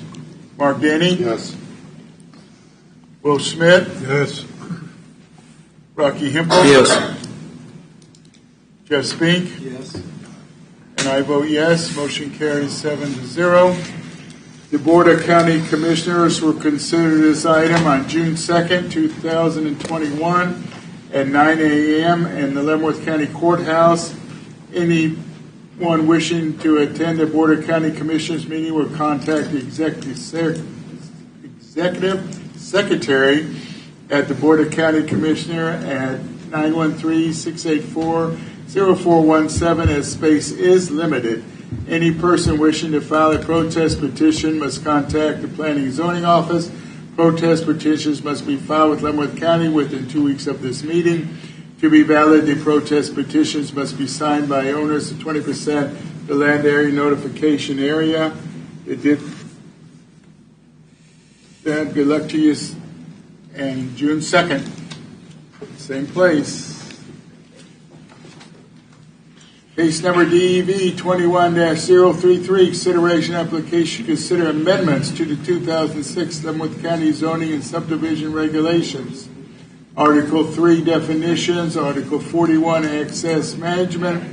Article 43, cross-access easement, request submitted by Leavenworth County Planning and Zoning. Does require a public hearing. Public comment is limited to 3 minutes per person. Staff report. Commissioner, I'm going to wait just a moment. We've got several people who are headed in here. Okay. Oh, Lord. Like a ship change. It does feel very much that way, doesn't it?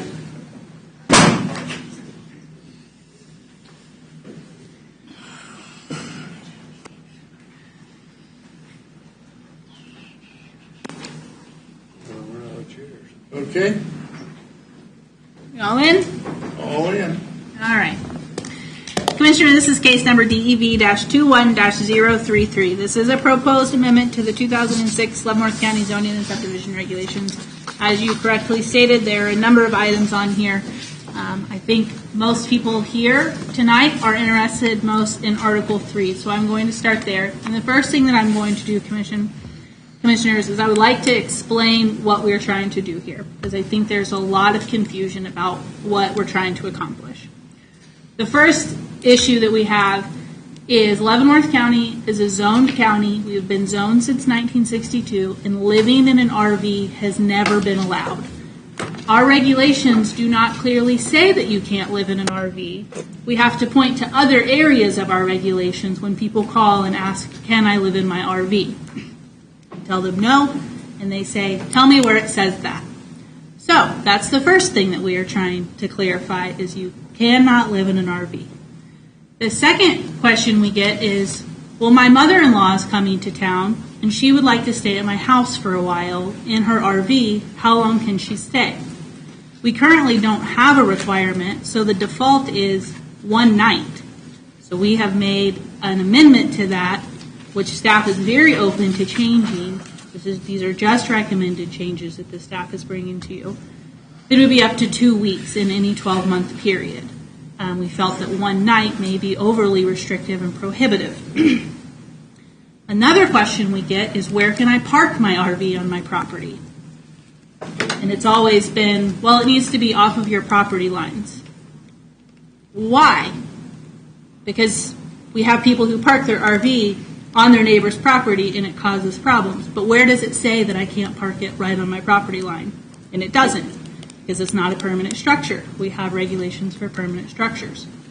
Staff has obviously proposed a change to this that provides some requirements for where it can be parked. And again, we are completely open to changing this. This is a discussion. The other question that we get very often is, my brother wants to put his RV on my property. Can he do that?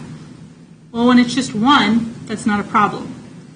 We just had a case before you for a rezoning for RV storage that has received significant opposition because, as it turns out, property owners often do not like when their neighbors begin storing boats and RVs on their property without appropriate permitting. So what we're trying to do here is clearly state that if you have an RV, if you own 5 RVs, those RVs can be on your property. Ideally, those RVs would be in a storage facility or in a storage on your property. I understand everyone may not agree with that, and again, this is open to discussion. What we're trying to do is clearly state you cannot live in an RV. There is a defined timeline for how long someone can occupy an RV on your property, and that if you wish to store RVs on your property that do not belong to you, you need a special use permit. And you cannot park your RV on your neighbor's property line. And I know that seems like it should just be common sense, but sometimes it's not. And when we don't have a specific rule or regulation that we can point to, there's very little we can do. So we get neighbors who call with complaints, and unfortunately we have to say, well, you need to contact an attorney, and this is a private matter, because there's nothing we can do. We're not trying to be overly restrictive. We're not trying to make it so that people cannot have RVs or boats. That's the last thing we want to do. We just want to make sure that the rules are very clear, and they're fair, and they're enforceable. That's all we want to do. Again, I understand there's some ambiguity within this definition that has been proposed. There's been a lot of misinformation spread, and I'd like to get that cleared here so that we can move forward with this. Well, like when I read I knew what you were trying to do with the definition, so I wasn't concerned when I read it.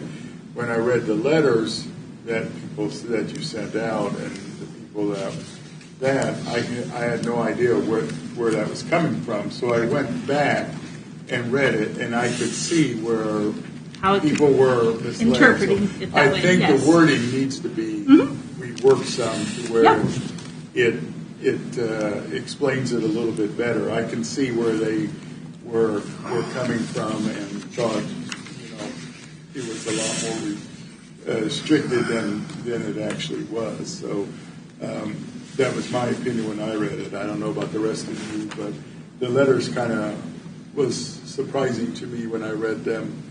Was it yesterday you sent them? Yeah, we sent them when to I read you yesterday. I said, well, where is this coming from? And then I reread it, and I could see where that was maybe not clear enough as they were written. So anyway, all of you continue. So that is the first chunk of our text amendment. Like I said, I think that is the item that we have the most confusion on, and we can certainly come back to that. Article 41, which is access management.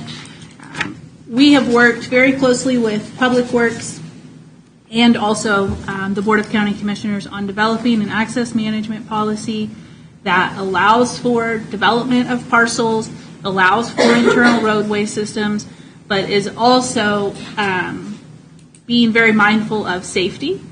We originally, about 2 years ago, passed an access management policy that required spacing of 1,300 feet. We have reduced that to 660 feet in many cases. We've also cleared up a couple of definitions within here. We have clarified that the spacing requirements are for the affected roadside only, so not the north and south or east and west side of the road, only the side that the proposed roadway is going in on. We have also clarified driveway spacing requirements for different road types, so arterial roadways, collector roadways, local roadways, meeting the minimum spacing requirements, again, for safety, and those have also been decreased in a number of instances. And we've also clearly stated that unless you have 3 acres or more, you're only entitled to one entrance point. So those are the primary updates to Article 41. And again, those updates have been presented to you after much consideration by the Board of County Commissioners in work sessions. Article 43 is for cross-access easements. As you know, the Planning Commission and the Board of County Commissioners approved cross-access easements about a year ago. A cross-access easement is essentially a private roadway. We are wanting to clarify that lots within cluster development shall be situated so that all lots are accessed by the cross-access easement. So if you have a cross-access easement subdivision, that's where your entrance comes off of the private roadway, not off the public roadway. And then it currently states that the cross-access easement shall be subject to the Leavenworth County Access Management Policy requirements for driveway spacing. We want to clarify that it is driveway spacing and roadway spacing. It is not just driveway spacing. It is both. Anytime it serves 3 or more parcels, 3 or more homes, it is considered a roadway, and it needs to meet both spacing requirements. If it is only servicing 2 homes, then it is considered a driveway, and it only needs to meet the driveway spacing requirements. We also are stating that when established as part of a cluster development, the road and drainage plan submitted to county staff shall be prepared and sealed by an engineer licensed in the state of Kansas, and the developer shall provide an as-built drawing to the county upon completion of the cross-access easement. The as-built shall be completed by the designing engineer, and building permits shall not be issued until such document has been received. There has been some confusion by some developers that they could propose a particular roadway, but they didn't actually have to build it. They have to build the roadway. You cannot say you're building one thing and then not build that thing. So that's what we're clarifying in there. With that, I will answer any questions that you may have, and of course, this is a public hearing item. When we vote on these, should we vote on them all together or one at a time? Chairman, I think that with the definition, Article 3, like we've spoken about, we need to change some language on that. So I think that part of it, we can kind of pool it. Let's talk about the language. Let's get some input on that. We'll bring that back. But Article 41 and Article 43, if the Planning Commission is open to approving that, we can go ahead and forward that part to the Board of County Commissioners. So we could do all those two together? Yes. Okay, and then the Article 3, because they are a little bit different. So. Yes. Yeah. Okay. Any questions of staff? I have one. April, I'm not clear on the RVs. Can people live in an RV park? Yes, if there's a special use permit. Okay. We have 2 of them out in the county. Right. For RV parks. They have special use permits. They have special rules. It went through the Planning Commission. It went through the Board of County Commissioners. Yes, you can live in an RV if you are living in an RV park that has been approved. They just can't pull in your driveway and live there. Correct. Right. Correct. Can't live in my airstream. Got it. Thanks. Any other questions of staff? I guess my question to staff is, it appears to me, as a commission member, that all these things we talk about in the campers and travel trailers and that, we have things in place that will take care of them already. No. Sure we do. If they're living in a trailer, that's not a residence. Legally, they can't do that. You can go out there and enforce that. So, yes, so we have to point to a different section of our regulations that defines what a dwelling is. And a dwelling is a permanent structure upon a foundation. It's 600 square feet or larger. It has a water closet. It has a septic system. Yes. And I wish that it were that simple. But as it is, we often get pushback that says, well, you don't tell me that I can't do this in black and white. Well, they're going to tell you can or can't do anything from here on. And I mean, that makes no difference to me. What makes a difference to me is the fact I think we're getting too restrictive in what we're doing. And I'd like to read you a quote that I found. And somebody had sent it to me because they knew I was in government. And the first thing it said was, and it's from Ronald Reagan, who was a great president, government's first duty is to protect the people, not run their lives. I think this is running their lives.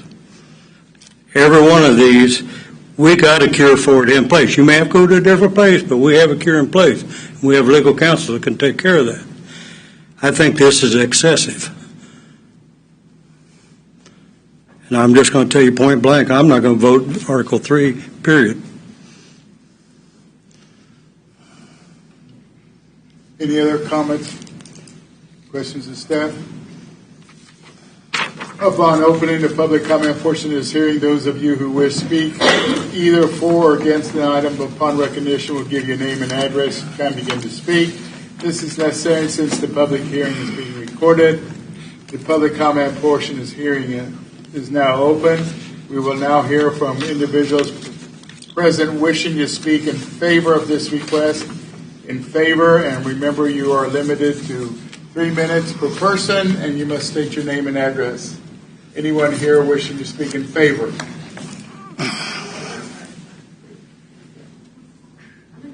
Anyone here wishing to speak in favor? We will now hear from individuals present wishing to speak in opposition to this request. In opposition. And please again state your name and address when you begin up, and you're limited to 3 minutes. My name is Dakota Collins. I have a property at 19039 Millwood Road in Leavenworth County. I noticed when she was going over things, she completely breezed past the temporary parking in a driveway. As far as I'm concerned, the things that they're wanting to do are pleasing my neighbor. If it's not a safety issue, if it's not a legal issue, then my neighbor shouldn't have any business what I'm doing on my property. But that's all I really wanted to say. Okay, thank you.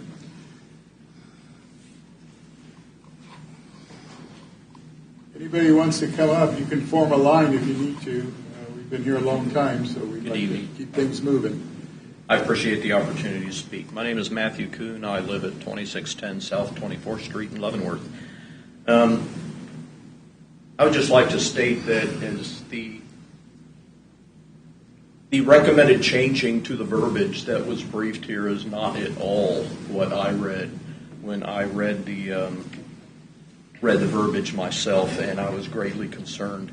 I obviously am an RV owner. That's why I'm here. When before I came to this meeting, I browsed your webpage, and it said the purpose essentially of the Planning Commission is to promote the health, safety, and welfare. And I assure you that the RV that I currently have parked in my driveway, in my house, meets all the requirements, more than 10 feet away from the road. I'm not living in it. It's just there while we get it ready for our trips. It is in absolutely no way a threat to public health, safety, or welfare sitting in my driveway. So I was concerned when I read that I can only park it in my driveway under these proposed changes for a 48-hour period, as opposed to being able to park it during the usage season, which essentially is right now April up through October.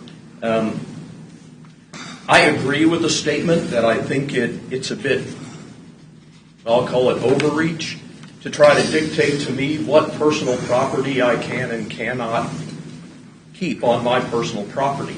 An RV is simply another vehicle, in my opinion, that I pay property tax on, that I have to register, that I maintain insurance on. I should be able to park in my driveway like I can any other of the vehicles that I have legally licensed and registered in this state. I don't understand the prohibition. Honestly, I don't understand why during the winter months I have to take it off property and store it in another lot. Because even in my driveway in the wintertime, it is no threat to the health, safety, and welfare of the citizens of the city of Leavenworth or the county of Leavenworth.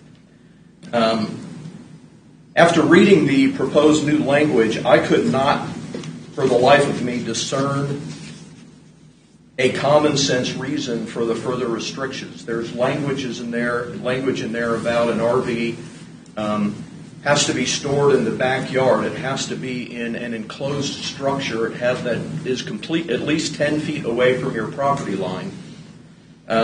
What that represents, in my opinion, is a de facto prohibition for me to store an RV on my property at all, because I don't have access to the back of my property without going through my neighbor's property. I don't have that type of room to meet those very limited restrictions. So in conclusion, I would just like to say that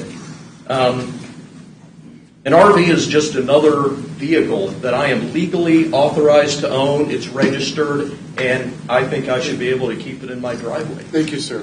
Thank you. Sir, just a point of clarification. If I understood you correctly, you said your address was in the city limits of Leavenworth? Yes. So what we're talking about is for the county.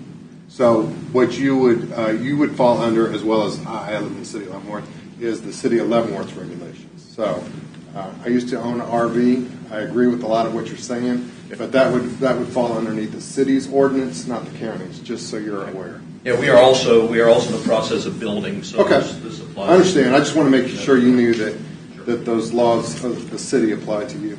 Okay, thank you. Mm-hmm. Anyone else wishing to speak in opposition?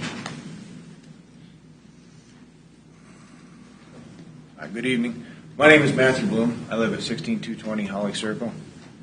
I am very much opposed to these changes in the RV regulations and restrictions for storage. I think they're far too broad in scope. I think they prohibit a number of legitimate activities and uses with your RV on your own property.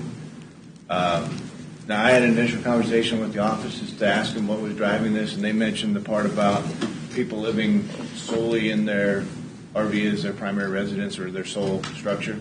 I can kind of understand that. If that's a debate we want to have, I think we need to rephrase that particular requirement, which I think is number 3. In very plain language, it says you can't live in this as your primary residence or whatever, okay? But everything else is a little too broad, far too broad. So in the unincorporated part of the county, many, including me, moved out there because we didn't want the restrictions, particularly of space, of living within city limits, right? And I can tell you that starts you down the road of issues with each one of these. I'll just mention number 1 because I don't really have time to go through all of them. But number 1, I mean, I think you'd create an enforcement nightmare. The intent might be to keep it within 10 feet away 10 feet from the edge of the property line, but if you read the language, it's behind the primary structure or on the corner lot it's here. I defy you to go around and look at a number of these, farmhouses where the guy's got to drive past 2 machine sheds to get to his property, and he's got 4 tractors, 3 other trailers, and then maybe 2 other RVs sitting out there. I think you'd create an enforcement nightmare with that. In my own case, I collect, renovate, and I use vintage travel trailers. I think I have 6 right now. 4 are inside my workshop where I work on them. I have 2 that are outside. I also volunteer to store in my local Boy Scout troop trailer. I also volunteer to store the local Boy Scout troop canoes. Okay, so now technically I have 3 trailers outside and 2 boats. Am I in violation? Can I not do that? That to me that doesn't make a lot of sense. I purchased the land where I'm out there so I could pursue my hobby. I built my workshop so I could do that. But, you know, I have a very understanding wife, and she let me buy more trailers than will fit in the workshop. One of them is my mom's. I don't own it, but in 7 months it'll be gone. But I have it on my property now. But I'll tell you, these trailers, they're not most of my trailers are not yet restored, but they are clean. They are maintained. They're neatly lined up in my shop driveway. They're secured, and they pose no visual nuisance or safety hazard. I mean, I've never received a complaint in 7 years of having these trailers. I've received lots of enthusiastic questions and comments about how cool they were, but that's about it. I mean, they're shiny aluminum trailers. So my recommendation would be the county eliminate provisions 1, 2, 4, and 5 and just rephrase provision 3 in plain language to say you can't live in it as your primary residence. Thank you, sir. Sir, I have a question for you. Yes, sir. How much acreage do you own? 2.5 acres. That's a big difference between, think of yourself in a subdivision where the houses are 10, 15 feet apart. That's a total different issue than your 2.5 acres. Yes, sir. Because you,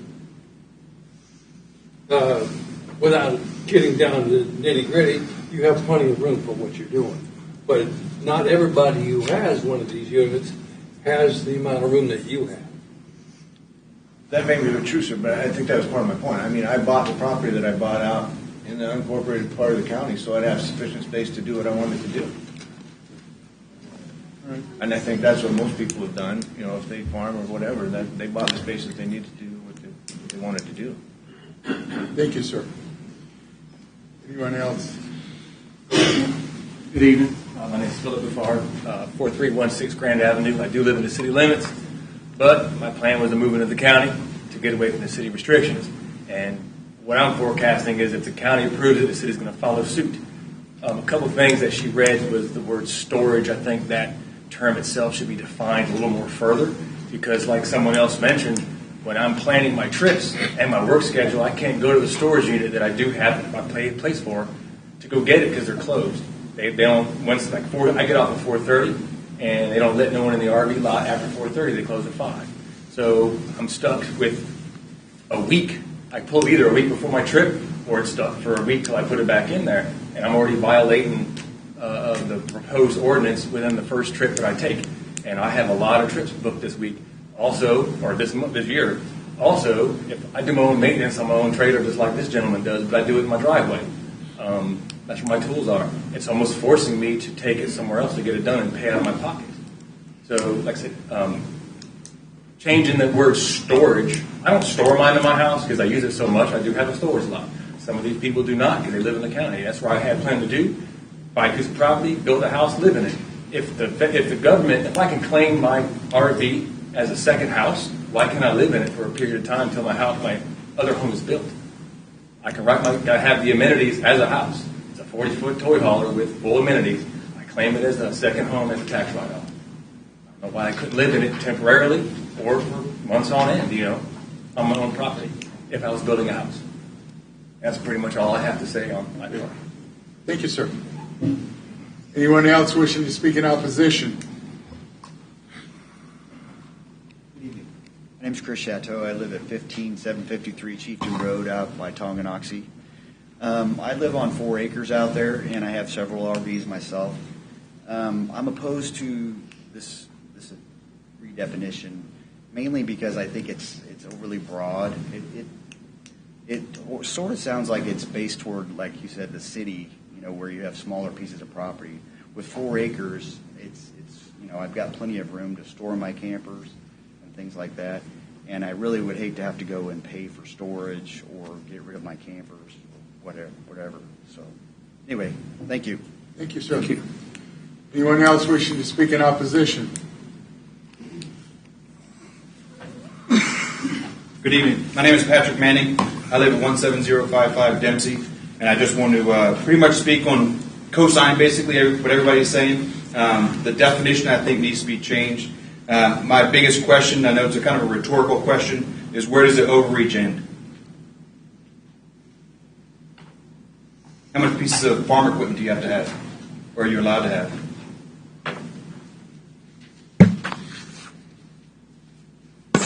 You know, it's a rhetorical question. But if we're going to limit how many RVs we can have on our property, how many pieces of tractor equipment can you have on your property? As far as the gentleman said about enforcement, I live on 20 acres. There's a working gate. Enforce it. I think it's a bad idea. I understand maybe the intent. Living in it permanently, I concur. As far as saying I can only have one and it has to be enclosed, I think that's a bad idea. I think it should be taken off of the agenda or set to the side and had a discussion on it and brought back up to the board at a later time. Thank you very much for your time. Thank you. Anyone else wishing the opposition? My name is Karen Armstrong, and I live at 20809 225th Street in Tonganoxie. And I do feel that what everybody else has said, that the wording and the verbiage in there needs to be changed a little bit, because as far as storage, I mean, I have 45 acres, and, you know, putting it out there, whether I have 1, 3, however many RVs I have, I shouldn't feel that I would have to put it behind my house covered, because building materials are very expensive right now, so a lot of people can't cover their RV. They're just trying to, some of them are building houses. And with the price of building a house comes with, like what the other gentleman said, living in his RV while he's getting that built. It might take a while because the price of building materials has gone up. So I think that a lot of the wording and stuff needs to be changed and needs to be really thought through before it gets to that point. Yes, living in your RV for a set amount of time, I think there needs to be a time frame on that, because if they are building a house on their property and living in the RV while they're doing that, I think that that needs to be into consideration as well. So that's it. Thank you. Thank you. Anyone else wishing to speak in opposition?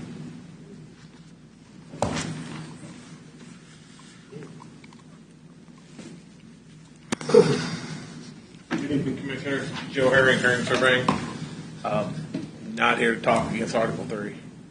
So I think that's self-explanatory up here. Yeah. Article 41 and Article 43, Crystal explained that quite well.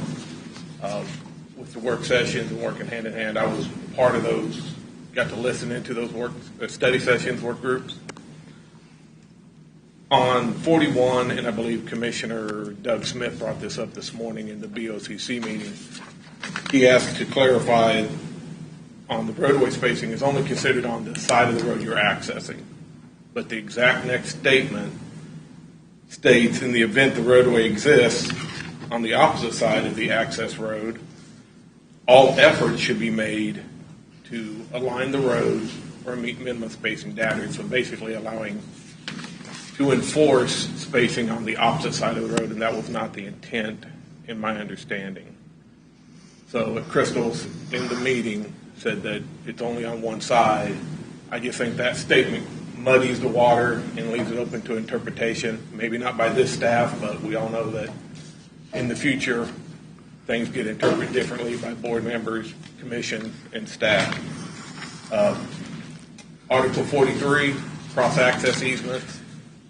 Again, I was involved in those meetings and also get some staff meetings on other projects, and we did discuss the engineering of the road and understand that, but never discussed as-built. As-built is a significant fee that has to go back on the developers.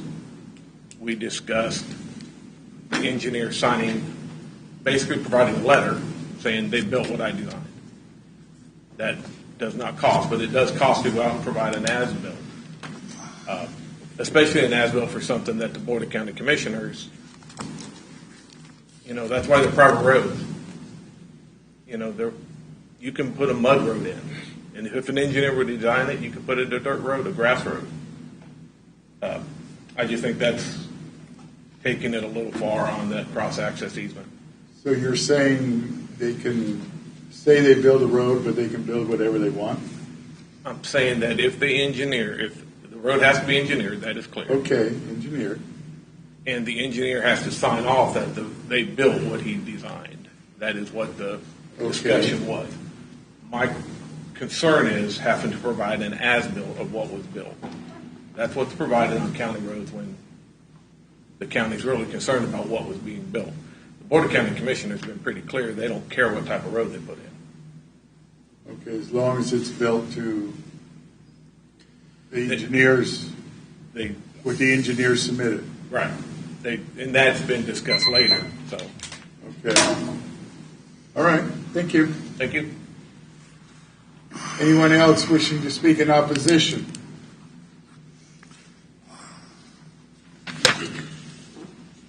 Mr. 18198, 246th Street. I'm out in Tonganoxie. I got 5 acres, and I don't have an RV. But my in-laws come in and visit, and so the 2 weeks, I mean, they're here and there. They may stay for a month. They may stay, go travel in between time. But I mean, I'm in 5 acres. You can't barely see an RV. I don't understand the problem. I mean, they choose to live in this thing year round. That's their choice.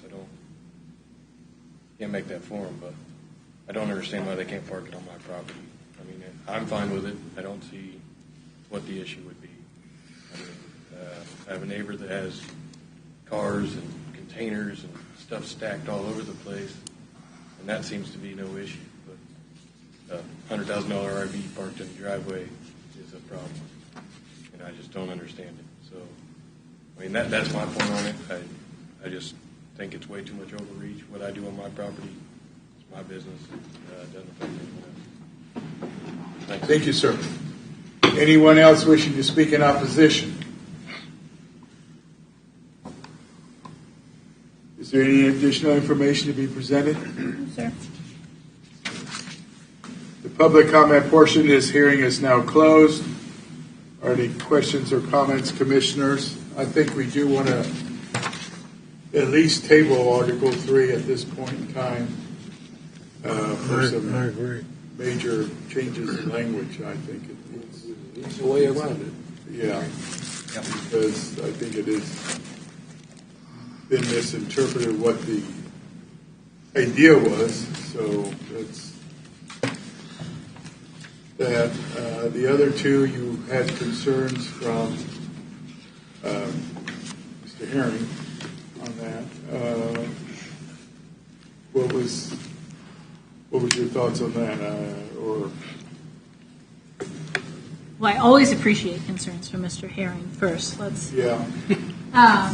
So on Article 41, as far as driveways or roadway spacing, what we were trying to clarify is, say that there's on the south, so we have an east-west road, right? And we have parcels on the north and we have parcels on the south. And there's an existing roadway on the south. Let's call it Commissioner Rosenthal Roadway. And it's right here in the middle of the property. The people who own the property to the north want to install a cross-access easement. But their driveway that they currently have is 50 feet offset from Commissioner Rosenthal Avenue. Okay. They want to use their existing driveway because that's what's most convenient, but it's going to be a road.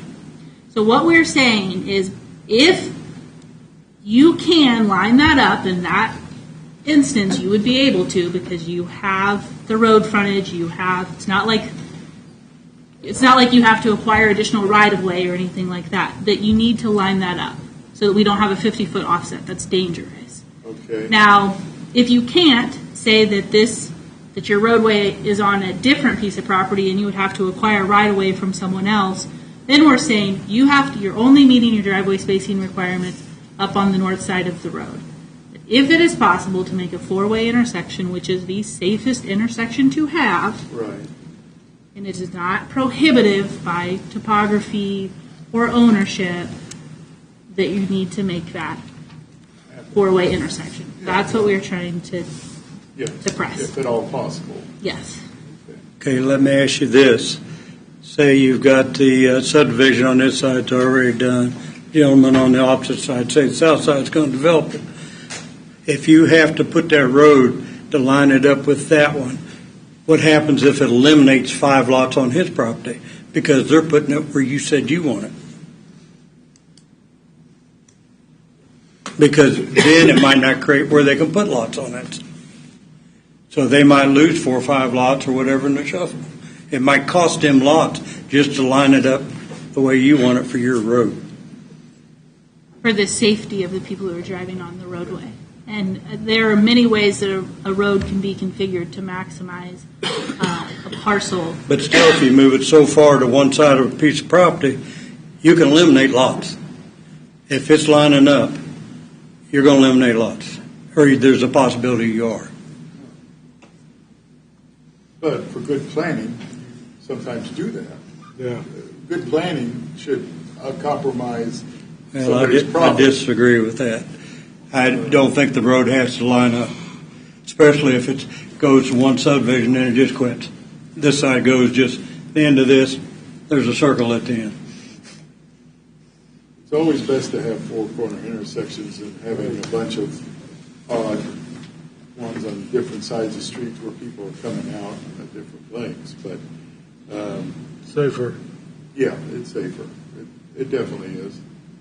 I think that's pretty much a known fact. But I think each situation probably be a little different. But I think, and it says if possible. So. But who decides if it's possible? Well, I think it So would toward probably be the contour of the ground is going to make the difference in that. So. Well, if you want to do that, to me, you need to make a rule. You need to define if possible. Because what's possible to them might not be possible to me because it costs $300,000. Well, again, money shouldn't be the deciding factor. It shouldn't be, but at the same time, where the whole subdivision goes, that could be a deciding factor. Otherwise, you might as well throw out the zoning and regulations for subdivisions, because there could be enough occurrences that you would have, I'll say, a half-mile road stops because you're at the property line. The guy next door didn't want to connect to it, but he has his own half-mile private road that basically goes to nowhere. But the key is it's his private road. It's not the county's, it's his. Any other comments or questions? Crystal, what about the as-built topic that Mr. Herring brought up?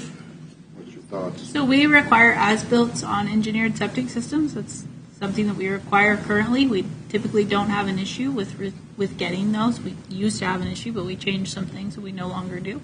If the Planning Commission has a solution that they feel would meet what we're trying to do that seems less restrictive than an as-built, then certainly. I don't know how you guarantee that a roadway was built the way that you designed it to be built without an as-built, but if there is a way to do that, then Okay. I'm open to that. So an engineer designs a roadway. It's approved by you or whoever approves. We don't approve them, not We on these don't approve cross-access easements. Not We on don't access. approve them. No. But he designs it and they submit it with the They submit it, correct. plat, and then they build a road completely different than what the engineer said. You're saying. That's what we don't want to have happen. Well, I wouldn't think you would. I mean, if they're going to say that's what they're going to do, they should do it. Yeah. Agreed. Have the engineer sign off on it. Yeah. Just say the engineer is built as I drew it up. And Well, have him yeah. sign up for it. Well, and they should. But he build shouldn't what- have to do an as-built, because that's a lot more money. It's not their road. They're not going to design the road. As long as the person that designed the road says it's okay. It's per the way I designed it. And the county isn't taking it over. But isn't the engineer saying that that road is built as I engineered it? That's exactly what he's doing, but he can sign that in one document. But should it not be built according to our standards? No, it's a private road. Yeah, it's a private road. We've had that discussion before. Yeah, we've had that Yeah. discussion. I mean, I disagree with it, but Yeah. if that's what they want, that's what they do. So if we do want to take that out, is there a change we have to make on that? If you want to amend it to something else, then we can do that. That's So what's the opposition to what Rocky was talking about? Just have the engineer sign off. I mean, is that not good enough for what you're looking for? I guess I don't understand. So we've just modeled this very much after how we operate with engineered septic systems. But the as-built on the septic system is going to be much less. And it's handled with a building permit. Right. The road, they don't have anything to do with. The county don't have anything to do with it if it's a private road. I am not opposed. Like I said, we just need to ensure that there is some documentation, and it needs to come from the engineer who designs the roadway that states that the roadway was built to the standard that it was designed. And I think it's important to remember that the maintenance of these roadways will be at the cost of the people who live in those subdivisions. And if they have an expectation that a roadway was built a certain way and it was meant to last a certain amount of time, and then we throw all that out the window and say just do whatever, that's unfair, because they bought it expecting a certain thing. You did that now. You did that by allowing a private road. You should never allow the private road. You did that already. Commissioner, I didn't do that. Well, but what I'm saying is the county did that already. The county shouldn't have done it. If they're going to do that, then they're going to have to accept the other. So I think that it's going to be up to the people who live there, and they're going to be told it's a private road, and they're yes, absolutely. But what is being proposed to be built should be built. Well, and it should be signed off by the engineer who designed it. Yes. Yeah. And but that don't have to mean it's a has-built. Commissioner, I am open to amending this. Yeah. Well, why don't we do Article 3 and get it out of the way if we want to do that separate. Do I have a motion on Article 3? Yes, I'll make the motion. We separate Article 3 from the changes for 41 and 43. Okay, and what do you want to do with it? Table it. Okay, so your motion is to table Article 3. Article 3? I'll second that. Okay, so John made the motion to table Article 3, and Wolf second that. I'm going to write these two in. So we have a motion on the floor to table Article 3 till we get some better definitions. So can we talk about those? Staff with Planning Commission, obviously we heard a lot of concerns this evening, but I think we got more than we can want to work on this evening. I think if you want to, maybe a work session might be something we want to do with that one. I think that one's got some work to be done on it. I mean, what do you guys think?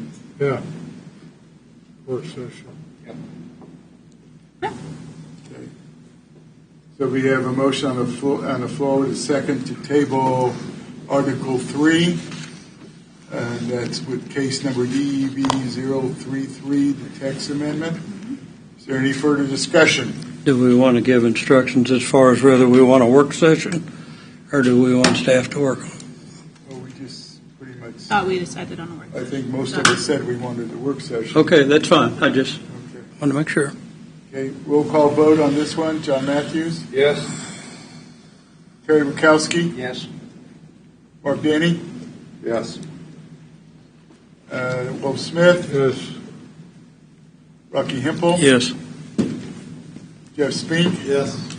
I vote yes. Motion 7-1 to table, 7-0, excuse me, to table. Article 3 on the definitions, so that one is tabled. So now we're only talking about Article 41 and 43. So can you bring those up on the screen or something? Because I don't have it in front of me, and I'm going to try to change something that I don't even know what we're changing. So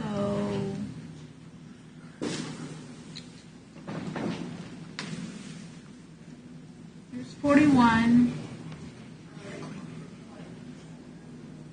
Okay, which is the part we're talking about? Yeah, I'm getting. I mean, I read them, but Okay. In the event that there are intersections on either side of the access roadway section, each intersection will be treated independently, and the proposed roadway must meet both intersection spacing requirements. Roadway spacing required is required to be met only along the side of the roadway that is being accessed. In the event that a roadway exists on the opposite side of the access road, all efforts should be made to create a four-way intersection or maintain the minimum spacing requirements. well, I think as far as I'm concerned,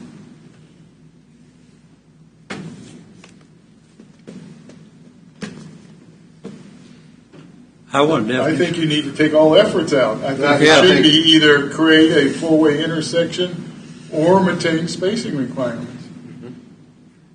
Well, I don't know.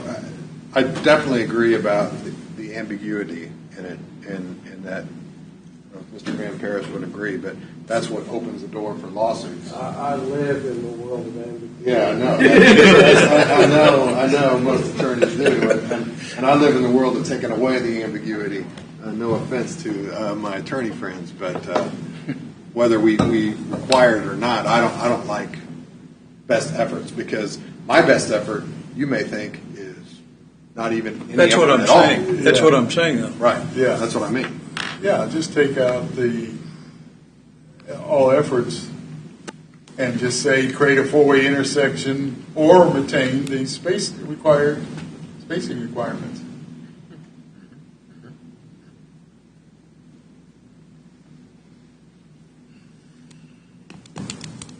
What's your thoughts, Crystal? I know you're looking at it. Well, my thoughts are that my good friends in Public Works will be very happy to hear the changes that we're proposing, because this is their document. So I will certainly take this back. I think that the intention of the Board of County Commissioners is to promote development in the county. And I understand what you're saying, Commissioner Denny and Commissioner Hempel, about you don't want it to be ambiguous. I certainly understand that. However, if we say you have to create a four-way intersection, you have to, then that throws everything out the window about spacing requirements or so. What Mr. Herring here is specifically speaking about is one property out on Sandusky Roadway. What he's talking about is there's a proposed subdivision. These are really old markers, by the way. So here's the roadway. Here is the parcel they want to develop. Here's an adjoining parcel that is not being developed, okay? 235th Street, is that what it is? 235th Street lines up right here. The people who are wanting to develop this, there's an existing driveway right here, essentially. The conversation was, this roadway essentially straddles, if the right-of-way were to come down, straddles these two property lines. Do they have to come in and get right-of-way from these people to extend this? And we've said no. That is prohibitive. We're not going to make them obtain additional right-of-way. However, does this driveway right here that they want to use meet the spacing requirements from here? What we're saying is you cannot make this a four-way intersection, and in this case you can't, without obtaining additional right-of-way. Then this roadway has to meet the spacing requirements on the south side of the road. It does not have to meet the spacing requirement from here. If it had to meet the spacing requirement from here, this roadway right here doesn't meet it, so it can't go in. That's what we're trying to clear up. Now, say there's a subdivision up here on the north side of the road, subdivision. Here's a roadway right here, okay? let's say this is 90 feet from here to here. Yes, this should be moved 90 feet to the west to make a four-way intersection, correct? Right. And it's doable. Do they have to move it? Yes. Is there a cost associated with that? Yes. However, there's no doubt that's the safest option. That's what we're trying to get across. But aren't you doing that by leaving the or in there? I don't think we're saying take the or out. At least that's not what I was. Yeah, we're not taking the. So you can do either this or that. You can either have the four-way or you maintain the spacing. I just don't like the all effort should be made. That's all. Yeah, so if the commission feels that that is clearer, then I would certainly take that back to. Well, I mean, it should be a four-way intersection, but like you say, if it's that something like the first one, where you wouldn't do that because you're going to have to get right away from somebody else who's not involved in this, then I'd say, well, you can't. So that would where or would be the spacing requirements would come in effect. But I just don't think you need to have it to where all efforts. It should be a four-way intersection, but if you can't, for whatever reason, and it could even be a contour thing. Maybe there's a big ditch or creek on the other side of the road that you can't. So maybe that could be the reason. That would be the only thing I would change on that one.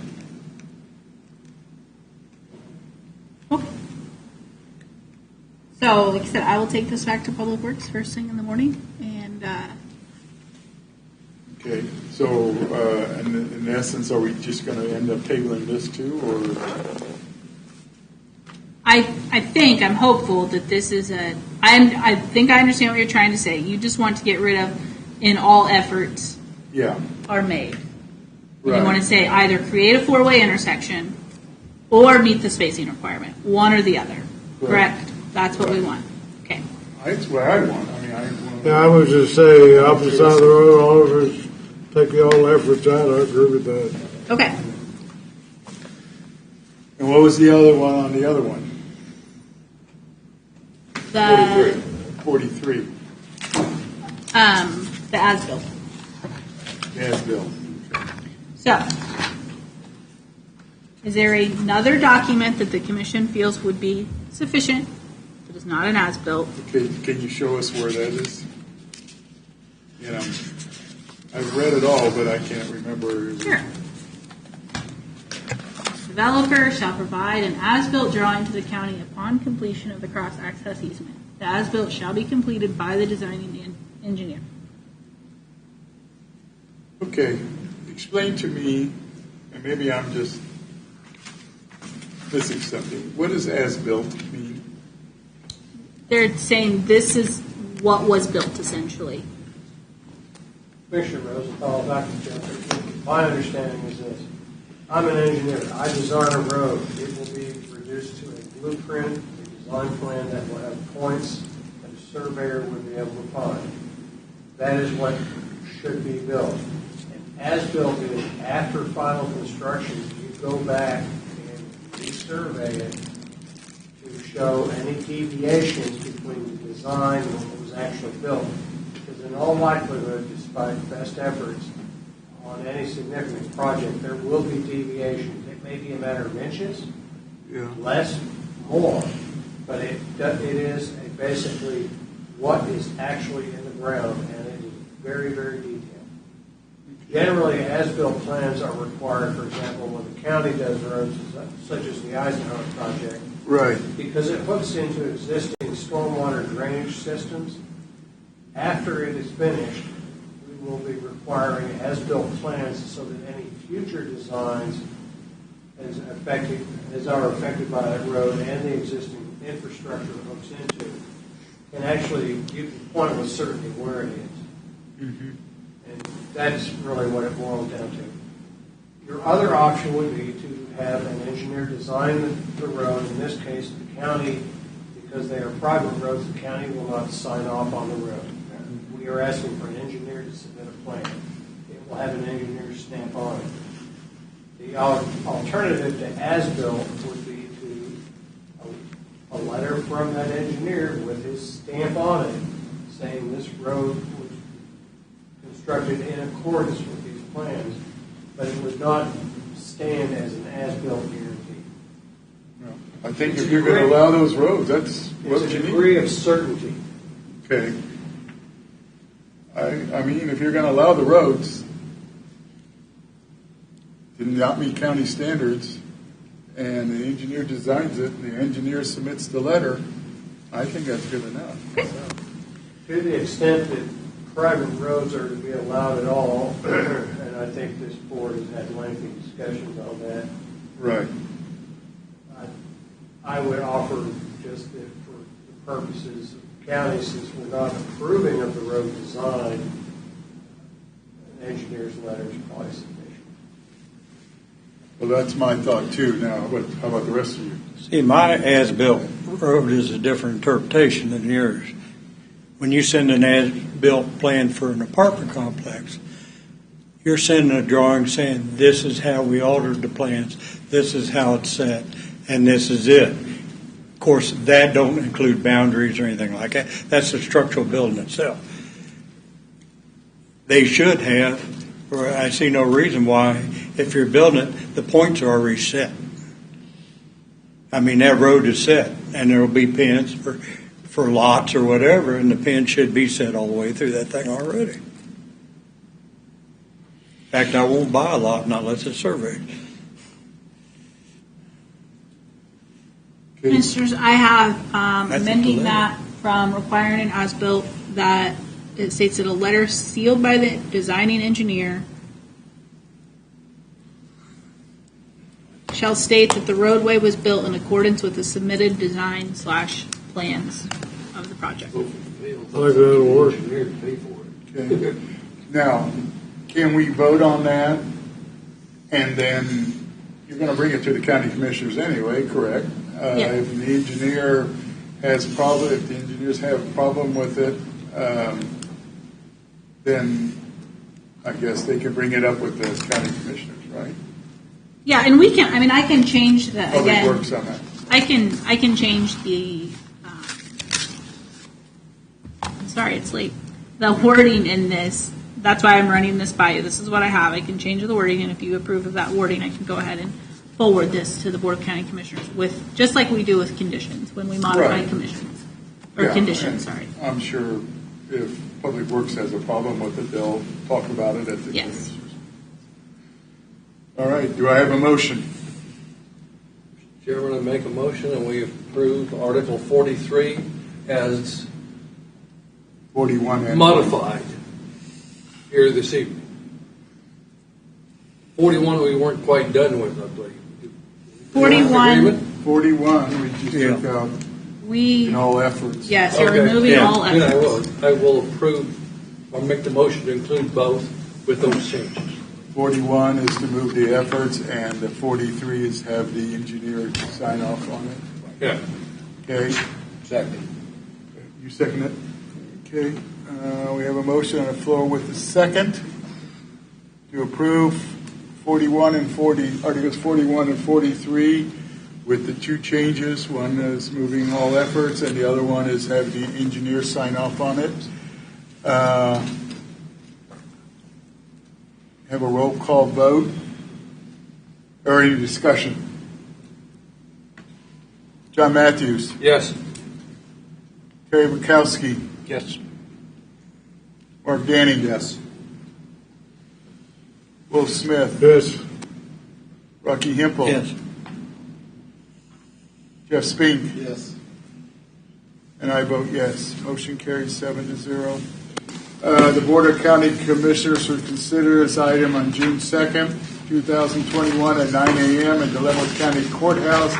Anyone wishing to attend a Board of County Commissioners meeting will need to contact the Executive Secretary of the Board of County Commissioners at 913-684-0417 as space is limited. Anything else? No, sir. We are adjourned.